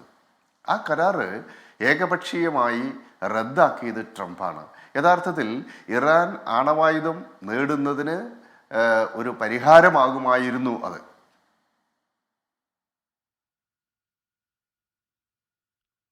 പറഞ്ഞോളൂ. പക്ഷേ അത്തരത്തിലുള്ള സമാധാന പ്രക്രിയയിൽ ഒരു വിശ്വാസവുമില്ലാത്ത അപ്രതീക്ഷിതമായ നിലപാടുകൾ എടുക്കുന്ന ഒരാളാണ് ട്രംപ്. അതുകൊണ്ട് ഈ ശക്തമായിട്ട് വിമർശിക്കുക എന്നല്ലാതെ ഇക്കാര്യത്തിൽ നമുക്കൊന്നും ചെയ്യാൻ സാധിക്കില്ല. പക്ഷേ വേൾഡ് പബ്ലിക് ഒപ്പീനിയനിൽ ഏറ്റവും പ്രധാനപ്പെട്ടത് താങ്കൾ പറഞ്ഞത് നമ്മൾ കുറച്ചുകൂടെ അടിവരയിട്ട് പറയണം എന്ന് ഞാൻ ആഗ്രഹിക്കുകയാണ്. അത് മലയാളികളുടെയും ലോകത്തിൻ്റെയും ഭാരതീയൻ്റെയും ഒക്കെ ഉള്ളിലുള്ളൊരു വികാരമാണ്. ഓരോ ശിശുരോധനത്തിനും കേൾപ്പു ഞാൻ 1 കോടി ഈശ്വര വിലാപം എന്ന കവിത നെഞ്ചേറ്റുന്നവരാണ് മലയാളികൾ. ഈ യുദ്ധങ്ങളിൽ പട്ടാളക്കാരനെ കൊല്ലുന്നതിന് ഒരു യുദ്ധ നൈതികതയുണ്ട്. അവർ പോരടിക്കുന്നവരാണ്. ഒരുപക്ഷെ തൻ്റെ മുന്നിൽ നിൽക്കുന്നയാളെ കൊല്ലണ്ട വന്നേക്കാം. പക്ഷേ പിഞ്ചു കുഞ്ഞുങ്ങളെ കൊലപ്പെടുത്തുന്നതിന് എന്ത് ന്യായീകരണമാണുള്ളത്? യുദ്ധത്തിന് പോലും യുദ്ധനീതി ഉണ്ടല്ലോ. യുദ്ധം തുടങ്ങിക്കഴിഞ്ഞാൽ പിന്നെ ഒരു മാനവികത ഉണ്ടാവില്ലെന്ന് നമ്മൾ പറയും എങ്കിൽ കൂടിയും ഒരു മിനിമം യുദ്ധനീതി എങ്കിലും എല്ലാ യുദ്ധങ്ങളിലും ഉണ്ടാവണം. ഗസ യുദ്ധത്തിൽ 18,000-ത്തിലധികം പിഞ്ചുകുട്ടികളെയാണ് കൊലപ്പെടുത്തിയത്. ഇവിടെ ഇറാൻ യുദ്ധം തുടങ്ങിയത് താങ്കൾ സൂചിപ്പിച്ചതുപോലെ ഒരുപക്ഷെ നമ്മുടെ മീഡിയ ചർച്ചകളിലൊന്നും വരാത്ത, വേണ്ടത്ര ശ്രദ്ധിക്കപ്പെടാത്തൊരു കാര്യം താങ്കൾ ഇൻട്രോയിൽ പറഞ്ഞതിന് ഞാൻ അഭിനന്ദിക്കുകയാണ്. തീർച്ചയായിട്ടും ഏത് യുദ്ധം എവിടെ നടന്നാലും എത്ര പട്ടാളക്കാരുടെ എണ്ണം മരണപ്പെട്ടാലും അവരൊരിക്കലും സ്ത്രീകളെയും കുട്ടികളെയും ജനാധിവാസ കേന്ദ്രങ്ങളെയും ഒക്കെ ഈ രൂപത്തിൽ ആക്രമിക്കുന്നതിനെതിരെ ആഗോള പബ്ലിക് ഒപ്പീനിയൻ ശക്തമായി ഉയർത്തിക്കൊണ്ടല്ലാതെ മനുഷ്യൻ എന്നുള്ള പദത്തിന് നമ്മൾ അർഹരാവില്ല എന്നുള്ള അഭിപ്രായം എനിക്കുണ്ട്. മറ്റു കാര്യങ്ങളെല്ലാം സൂപ്പർ പവർ റൈവൽറിയുടെ ഒരു ഭാഗമാണ്. തീർച്ചയായിട്ടും ഇറാനെ അസ്ഥിരീകരിക്കേണ്ടത് അമേരിക്ക ഇസ്രായേൽ അച്ചുതണ്ടിന് അനിവാര്യമാണ്. സ്വാഭാവികമായിട്ടും അതിനെ പ്രതിരോധിക്കാനുള്ള ശേഷി ഇറാൻ കഴിഞ്ഞ കാലങ്ങളിൽ നേടിയിട്ടുമുണ്ട്. അത് ഇരു രാജ്യങ്ങൾ തമ്മിലുള്ള ഒരു സംഘർഷത്തിൻ്റെ ചരിത്രവും ആണ്, അതിൻ്റെ ഒരു സൃഷ്ടിയാണ്. 1979 വരെ അമേരിക്ക ഇസ്രായേൽ ഇറാൻ അച്ചുതണ്ടാണ് മേഖലയിൽ പ്രവർത്തിച്ചിരുന്നത്. അമേരിക്കയുടെ സഖ്യകക്ഷിയായിരുന്നു. ഇറാൻ്റെ ആണവ പദ്ധതി ആരംഭിക്കുന്നത് അമേരിക്കയുടെ സാങ്കേതിക സഹായത്തോടു കൂടിയാണ്. അതൊക്കെ പ്രത്യേകം നമ്മൾ പരാമർശിക്കേണ്ട വിഷയമാണ്. യഥാർത്ഥത്തിൽ ആവശ്യത്തിലധികം പ്രകൃതിവാതക ശേഖരവും എണ്ണ ശേഖരവുമുള്ള ഇറാന് ഊർജ ആവശ്യങ്ങൾ നിർവഹിക്കാൻ ഒരാണവ പദ്ധതിയുടെ ആവശ്യമില്ല. പക്ഷേ ശീതയുദ്ധത്തിൻ്റെ പശ്ചാത്തലത്തിൽ സോവിയറ്റ് യൂണിയനെതിരെ ഒരു വാർ ഡോഗായി ഇറാനെ ഉപയോഗിക്കുന്നതിൻ്റെ ഭാഗമായിട്ടാണ് സമാധാനപരമായ ആവശ്യങ്ങൾക്ക് വേണ്ടി എന്ന് പറഞ്ഞുകൊണ്ട് ഇറാനിൽ ആണവ പദ്ധതി അമേരിക്ക തുടങ്ങുന്നത് റേസ ഖാൻ പഹ്ലവിയുടെ നേതൃത്വത്തിൽ. 1979 ഒരു അമേരിക്കൻ വിരുദ്ധ സർക്കാർ ഇവിടെ വന്നു. അതോടുകൂടി അതിനെ അസ്ഥിരീകരിക്കാനുള്ള ശ്രമം അവർ ആരംഭിച്ചു എന്നുള്ളതാണ്. പക്ഷേ ഇറാന്റെ കാര്യത്തിലും ഒരു മതഭരണകൂടം എന്ന നിലയ്ക്ക് അത് പരിധി വിട്ട് പോയിട്ടുണ്ട് എന്നുള്ളതും വാസ്തവമാണ്. 1979 മുതൽ 2026 വരെ തുടർച്ചയായി കഴിഞ്ഞ 47 വർഷമായിട്ട് death to America, death to Israel എന്നുള്ളത് ഒരു കോമൺ സ്ലോഗനാണ്. അവിടുത്തെ പാർലമെന്റ് എപ്പോൾ ചേർന്നാലും അവരാദ്യം പാസ്സാക്കുന്ന സ്ലോഗൻ ഡെത്ത് ടു ഇസ്രായേൽ അല്ലെങ്കിൽ ഡെത്ത് ടു അമേരിക്ക എന്നുള്ളതാണ്. അതിന് അവർക്ക് പ്രത്യയശാസ്ത്രപരമായ ലക്ഷ്യവുമുണ്ട്. അപ്പോൾ അതുകൊണ്ട് ഏകപക്ഷീയമായിട്ട് നമുക്ക് ഈ വിഷയത്തെ നമുക്ക് കാണാൻ സാധിക്കില്ല. അതുകൊണ്ടാണ് അറബ് ലോകത്ത് സൗദി അറേബ്യയും ഇറാനും തമ്മിൽ രൂപപ്പെട്ട ശീതയുദ്ധമുണ്ട്. ആ ശീതയുദ്ധത്തെ കൂടി ഫലപ്രദമായി ഉപയോഗപ്പെടുത്തിക്കൊണ്ടാണ് ആ മേഖലയെ അസ്ഥിരീകരിക്കാൻ, നിയന്ത്രിക്കാൻ അമേരിക്ക തുനിഞ്ഞത്. യഥാർത്ഥത്തിൽ ഗൾഫ് മേഖലയിലെ GCC രാജ്യങ്ങളെ അമേരിക്ക കൂടെ നിർത്തുന്നത്, അമേരിക്കയുടെ സൈനിക കൊടയിൽ നിർത്തുന്നത് ഇറാനെ കാണിച്ചിട്ടാണ് എന്നതുകൂടി വളരെ പ്രസക്തമായ കാര്യമാണ്. അബ്രഹാമിക് അക്കോർഡ് ഉണ്ടാക്കുന്നത് എന്തിനു വേണ്ടിയിട്ടാണ്? യഥാർത്ഥത്തിൽ അതൊരു പ്രത്യയശാസ്ത്രപരമായ നീക്കം കൂടിയായിരുന്നു. അത് അറബ് രാജ്യങ്ങൾ ഇസ്രായേലിൻ്റെ നിരന്തര ഭീഷണിയുടെ മുന്നിലാണ്. അവരെ സംരക്ഷിക്കാൻ അമേരിക്ക മാത്രം പോരാ, ഇസ്രായേൽ കൂടി വേണം എന്നുള്ള ഒരു ആശയം രൂപപ്പെടുത്തുന്നിടത്താണ് അബ്രഹാമിക് അക്കോർഡ് ഉണ്ടാവുന്നത്. അവിടെ വംശീയമായി ജൂതന്മാരും അറബികളും ഒന്നായതുകൊണ്ട് മതദേശീയതയെ വംശീയ ദേശീയത കൊണ്ട് റീപ്ലേസ് ചെയ്യാനുള്ള ഒരു ശ്രമമായിരുന്നു അബ്രഹാമിക് അക്കോർഡ്. അത് വേണ്ടത്ര പ്രവർത്തിച്ചു എന്ന് ചോദിച്ചാൽ തീർച്ചയായിട്ടും ബഹ്റൈനും UAEയും ഒക്കെ അതിൽ ഒപ്പിട്ടു. പിന്നീട് സുഡാൻ അതിൽ ഒപ്പിട്ടു, മൊറോക്കോ ഒപ്പിട്ടു. ഒരുപക്ഷെ സൗദി അറേബ്യയും അതിൻ്റെ പാതയിൽ വന്നിരുന്നു. 2017 സൗദി അറേബ്യയിലെ ഗ്രാൻഡ് മുഫ്തി ഒരു ഫത്വ പുറപ്പെടുവിച്ചത് ജൂതനെ കൊല്ലാൻ പാടില്ല എന്നുള്ളതാണ്. അതൊക്കെ ഈ സംഘർഷത്തിൻ്റെ പശ്ചാത്തലത്തിലാണ്. ഇപ്പോൾ നിലവിൽ യുദ്ധം 11 രാജ്യങ്ങളിലേക്ക് വ്യാപിച്ചിരിക്കുന്നു. ഇസ്രായേലും അമേരിക്കയെ മാറ്റിവെച്ചാൽ 9 രാജ്യങ്ങൾ ആക്രമിക്കപ്പെട്ടിരിക്കുന്നു. അത് സൈപ്രസ് ഉണ്ട്, ഇസ്രായേൽ, പിന്നെ ജോർദാൻ, 6 രാജ്യങ്ങൾ GCC രാജ്യങ്ങൾ. ഈ രാജ്യങ്ങളിൽ എല്ലാം ലക്ഷ്യങ്ങളെ ഇറാൻ നിരന്തരമായി ആക്രമിച്ചു കൊണ്ടിരിക്കുന്നു എന്നുള്ളതാണ്. അപ്പോൾ അമേരിക്കയെ ആക്രമിക്കുന്നതിന് പകരം അമേരിക്കയുടെ സൈനിക കുടയുടെ കീഴിൽ സുരക്ഷിതരെന്ന് കരുതുന്ന, സുരക്ഷിതരായിട്ട് ഇതുവരെ ഇരുന്ന രാജ്യങ്ങളെ എല്ലാം ഞങ്ങൾ ആക്രമിക്കുന്നു. ആ ആക്രമിക്കാനുള്ള ശേഷിയുണ്ട് എന്നുള്ളത് അവർ തെളിയിച്ചു കഴിഞ്ഞിരിക്കുന്നു. മറ്റൊരു പ്രധാനപ്പെട്ട കാര്യം മോഹൻ പിള്ള സാറൊക്കെ സൂചിപ്പിച്ചത് വളരെ കൃത്യമാണ്. ഈ സാർഗോസ് മലനിരകൾ കടന്ന് ഇറാനിലേക്ക് പ്രവേശിച്ചാൽ തന്നെ ഇറാൻ്റെ മധ്യഭാഗത്തുള്ള മരുഭൂമി താണ്ടി പോവുക എന്നുള്ളത് വളരെ പ്രയാസമുള്ള കാര്യമാണ്. ആ രാജ്യത്തിൻ്റെ വലുപ്പവും ഭൂപ്രകൃതിയും വെച്ച് അവിടെ ഒരു ടാങ്ക് യുദ്ധമോ കരയുദ്ധമോ നടത്തി ഈ ഇറാനെ പരാജയപ്പെടുത്തുക അസാധ്യമാണ്. രണ്ടാമത്തെ കാര്യം, ഇറാൻ ഒരു സിവിലൈസേഷൻ സ്റ്റേറ്റാണ്. ശക്തമായ സാംസ്കാരിക പാരമ്പര്യം അവർക്കുണ്ട്. ഇന്ത്യയുമായിട്ടൊക്കെ വളരെ അടുത്ത ബന്ധവുമുണ്ട്. അവരുടെ ഈ അഗ്നിയെ വർഷിപ്പ് ചെയ്യുന്ന സൊരാഷ്ട്രിയൻ മതവിശ്വാസവും അതിനു മുമ്പുള്ള എലാമൈറ്റ് കൾച്ചറും അതിനു മുമ്പ് പ്രോട്ടോ എലാമൈറ്റ് കൾച്ചർ, ഇങ്ങനെ സൈന്ധവ നാഗരികതയ്ക്കൊക്കെ സമാന്തരമായിട്ട് വളർന്നു വന്ന ഒരു സാംസ്കാരിക പാരമ്പര്യം അവിടെയുണ്ട്. അതിൻ്റെ തുടർച്ചയിൽ അവർക്ക് ഷിയ മതത്തിൻ്റെ ഒരു രക്തസാക്ഷിത്വ പാരമ്പര്യവുമുണ്ട്. കർബല യുദ്ധത്തിൽ പ്രവാചകന്റെ ചെറുമക്കളായ ഹസനും ഹുസൈനും മരണപ്പെട്ടത് ഇതിൻ്റെ ആ ദുഃഖം, ആ രക്തസാക്ഷിത്വം ഇപ്പോഴും കുത്തുറാത്തീബിൻ്റെ രൂപത്തിൽ ലോകത്തെമ്പാടുമുള്ള ഷിയാക്കൾ അനുഷ്ഠിച്ചു വരുന്നത് നമുക്കറിയാം. കേരളത്തിലും കുത്തുറാത്തീബ് നടക്കുന്നത് നമുക്കറിയാം. അപ്പോൾ രക്തസാക്ഷിത്വം അവരുടെ മത സാംസ്കാരിക ജീവിതത്തിൻ്റെ ഒരു ഇൻ്റഗ്രേറ്റഡ് പാർട്ട് കൂടിയാണ്. ഇത്തരം ഘടകങ്ങളൊക്കെ എടുക്കുമ്പോൾ ഇറാനിൽ കടന്ന് കരയുദ്ധം നടത്തി ആ രാജ്യത്തെ പരാജയപ്പെടുത്തുവാനോ അവിടെ ഒരു റെഷീം ചേഞ്ച് ഉണ്ടാക്കാനോ ഏറെക്കുറെ അസാധ്യമാണ്. അതേസമയം പുറമെ നിന്ന് ആ രാജ്യത്തെ ആക്രമിക്കാൻ ചെയ്യും, തകർക്കാനും സാമ്പത്തികമായി അസ്ഥിരപ്പെടുത്താനും സാധിക്കും. ഇപ്പോൾ നമ്മളിത് പറയുമ്പോൾ തന്നെ ഇതിനർത്ഥം ഇറാനിലെല്ലാം എന്ത് നടക്കുന്നു എന്ന് നമ്മൾക്കറിയില്ല എന്നതാണ് ഏറ്റവും പ്രധാനപ്പെട്ട പ്രശ്നം. അവിടെ 24 പ്രൊവിൻസുകളിലും ആക്രമണം ഉണ്ടായി, 500-ലധികം കേന്ദ്രങ്ങൾ തകർക്കപ്പെട്ടു. നമ്മൾ ഈ പറയുന്ന സമയം അടുത്ത ആക്രമണം നടത്തുകയാണ്. ഞാൻ അങ്ങനെ എത്താം. ശ്രീ മോഹൻ വർഗീസ്, ഇവിടെ അടുത്ത ആക്രമണം നടക്കുകയാണ്. ശ്രീ പി ജെ വിൻസെന്റ് പറഞ്ഞതുപോലെ ഇപ്പോൾ രക്തസാക്ഷിത്വം എന്ന ആശയം ശരിയോ തെറ്റോ? രക്തസാക്ഷിത്വം എന്ന് പറഞ്ഞാൽ എന്താണ്? അത് മരണത്തെ കുതിക്കലാണ് എന്ന് പറഞ്ഞാൽ അത് എംബ്രേസ് ചെയ്താണ് മരണത്തെ കുതിക്കലാണ്. അങ്ങനെ മരണം കുതിക്കുന്ന ഒരു ജനതയോട് നിങ്ങളെ ഞങ്ങൾ കൊല്ലും എന്ന് പറഞ്ഞാൽ എവിടെ കേൾക്കാനാന്നേ? ഇവിടെ ഇറാന് മുകളിൽ അതിശക്തമായ ആക്രമണം. ഇന്ന് മസൂദ് പെഷസ്കിയാനെ ലക്ഷ്യമിട്ട് president office, supreme national security office, IRGC കേന്ദ്രങ്ങൾ, കമാൻഡർ ഇൻ ചീഫ് എന്തോ അലി ലാർജാനി അടക്കം കൊല്ലാനുള്ള നീക്കങ്ങളുണ്ട് എന്നാണ് എൻ്റെ അറിവ്. അത് ഉടനെ എന്തോ ഒരു വമ്പൻ പ്രഖ്യാപനം വരാനിരിക്കുന്നു. വലിയ ബോംബ് വർഷം, ഒരുപാട് പേർ, 1000-ഓളം ആൾക്കാർ ഇതിനോടകം കൊന്നു കഴിഞ്ഞു. പക്ഷേ കൃത്യമായ ഇടവേളകളിൽ ഇറാന്റെ കയ്യിലുള്ള ബാലിസ്റ്റിക് മിസൈൽ കൂട്ടത്തോടെ ബറാജുകളായി ഇസ്രായേൽ ലക്ഷ്യമാക്കി പോകുന്നുണ്ട്. അയൺ ഡോം അതിജീവിച്ച് അവിടെ വീഴുന്നുണ്ട്, ബങ്കറുകൾ പൊളിക്കുന്നുണ്ട്. യുദ്ധം അവസാനിക്കണമെങ്കിൽ ഒന്നുകിൽ സർവനാശം അല്ലെങ്കിൽ ഏതെങ്കിലും ഒരു ചേരിയുടെ ശക്തിക്ഷയം ഉണ്ടാവുക. ഇവിടെ അടിക്ക് തിരിച്ചടി എന്ന മട്ടിൽ എത്ര ദിവസം പോയാൽ എന്താകുമെന്നൊരു അവസാനം? ശ്രീ മോഹൻ വർഗീസ്,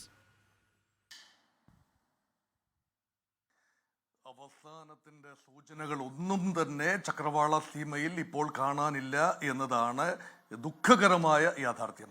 നോക്കൂ, ഇറാൻ എന്ന സിവിലൈസേഷൻ, അത് ഏൻഷ്യന്റ് പേർഷ്യൻ സിവിലൈസേഷന്റെ ഇന്നത്തെ ജീവിക്കുന്ന രൂപമാണ് ഇറാൻ. ആ ഒരു സംസ്കാരത്തെയും ഇറാന്റെ ഒരു മനസ്സിനെയും ഇറാന്റെ ഒരു സൈക്കിയെ അത് പൂർണ്ണമായി മനസ്സിലാക്കി തന്നെയാണോ ഈ യുദ്ധത്തിലേക്ക് അമേരിക്കയും ഇസ്രയേലും ഇറങ്ങിയത് എന്ന് കൃത്യമായി അറിയില്ല. നോക്കൂ, ആധുനിക കാലത്തെ, പ്രത്യേകിച്ച് സമീപഭൂതകാലത്തെ ഏതെങ്കിലും ഒരു കരയുദ്ധം എത്ര ശക്തിയുള്ള രാജ്യമാണെങ്കിലും ജയിച്ചതായി റെക്കോർഡില്ല. ഗാസയുടെ മണ്ണ് നോക്കൂ, കേവലം 368 സ്ക്വയർ കിലോമീറ്റേഴ്സ് മാത്രം വിസ്തീർണമുള്ള ഗാസയിൽ മുക്കം മൂലയും അരിച്ചു പെറുക്കാനുള്ള ഒരു ശക്തി ഇസ്രായേലിനുണ്ട്. പക്ഷേ ഹമാസിനെ പൂർണ്ണമായി എലിമിനേറ്റ് ചെയ്യാൻ കഴിഞ്ഞിട്ടില്ല എന്നുകൂടി ഓർക്കണം. അപ്പം അതുകൊണ്ട് ഇത്ര വിശാലമായ ഒരു രാജ്യം, ഇറാൻ എന്ന ഒരു വിശാലമായ രാജ്യം, ഇറാന്റെ സൈനിക ശക്തിയൊക്കെ ഒരുപക്ഷെ ഡിബേറ്റബിൾ ആണ്. അത് സമയാസമയങ്ങളിൽ ആ സൈനിക ശക്തി പുതുക്കാനുള്ള സാഹചര്യ ഉപരോധം കാരണമൊക്കെ കുറഞ്ഞിട്ടുണ്ട്. ഇറാൻ കൂടുതൽ കോൺസെൻട്രേറ്റ് ചെയ്തത് ഒരുപക്ഷെ യുദ്ധത്തിന് വേണ്ടിയുള്ള തയ്യാറെടുപ്പിലാണ്. ഒരു കരയുദ്ധവും ഇവിടെ അമേരിക്ക ആഗ്രഹിക്കുന്നില്ല, ഇസ്രായേൽ ആഗ്രഹിക്കുന്നില്ല. കരയുദ്ധത്തിന് അവർക്കൊരു മുൻകൈ ഉണ്ടാവുകയില്ല.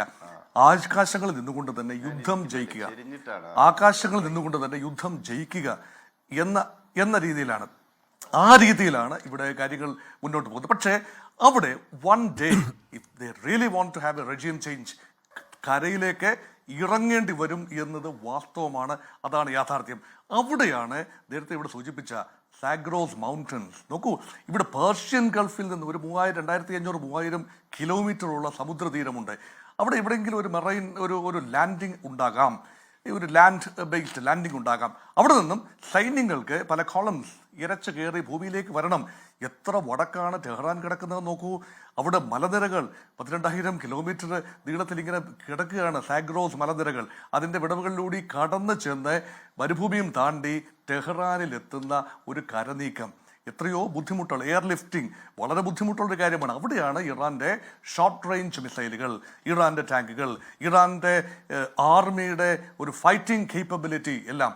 അതുകൊണ്ട് ഈ ഡോർ ടു ഡോർ യുദ്ധമൊക്കെ രീതിയിൽ നടക്കുക എന്നത് ഒരു വിശാലമായ രാജ്യത്തെ സാധിക്കുന്ന ഒരു കാര്യമല്ല. എത്ര ശക്തമായ രാജ്യമാണ് അമേരിക്ക എന്നാലും കരയിലേക്ക് പ്രവേശിക്കാൻ ഇന്നത്തെ നിലയിലാവില്ല. പ്രവേശിക്കാം, പക്ഷെ അതാണ് ഇറാൻ പറയുന്നത്, നിങ്ങൾക്ക് പ്രവേശിക്കാം, പക്ഷേ നിങ്ങൾക്ക് ഈ രൂപത്തിൽ തിരിച്ചു പോകാനാവില്ല എന്ന ഇറാന്റെ ആത്മവിശ്വാസം. പക്ഷെ ഒരു കണ്ടീഷനുണ്ട്, ഇവിടെ ഏറിയൽ ബോംബാർഡ്മെന്റ് കൊണ്ട് വല്ലാത്ത രീതിയിൽ നാശനഷ്ടങ്ങൾ ഉണ്ടാകും. Leadership one batch after the other eliminated ആകും. അതിൽ യാതൊരു സംശയവും വേണ്ട.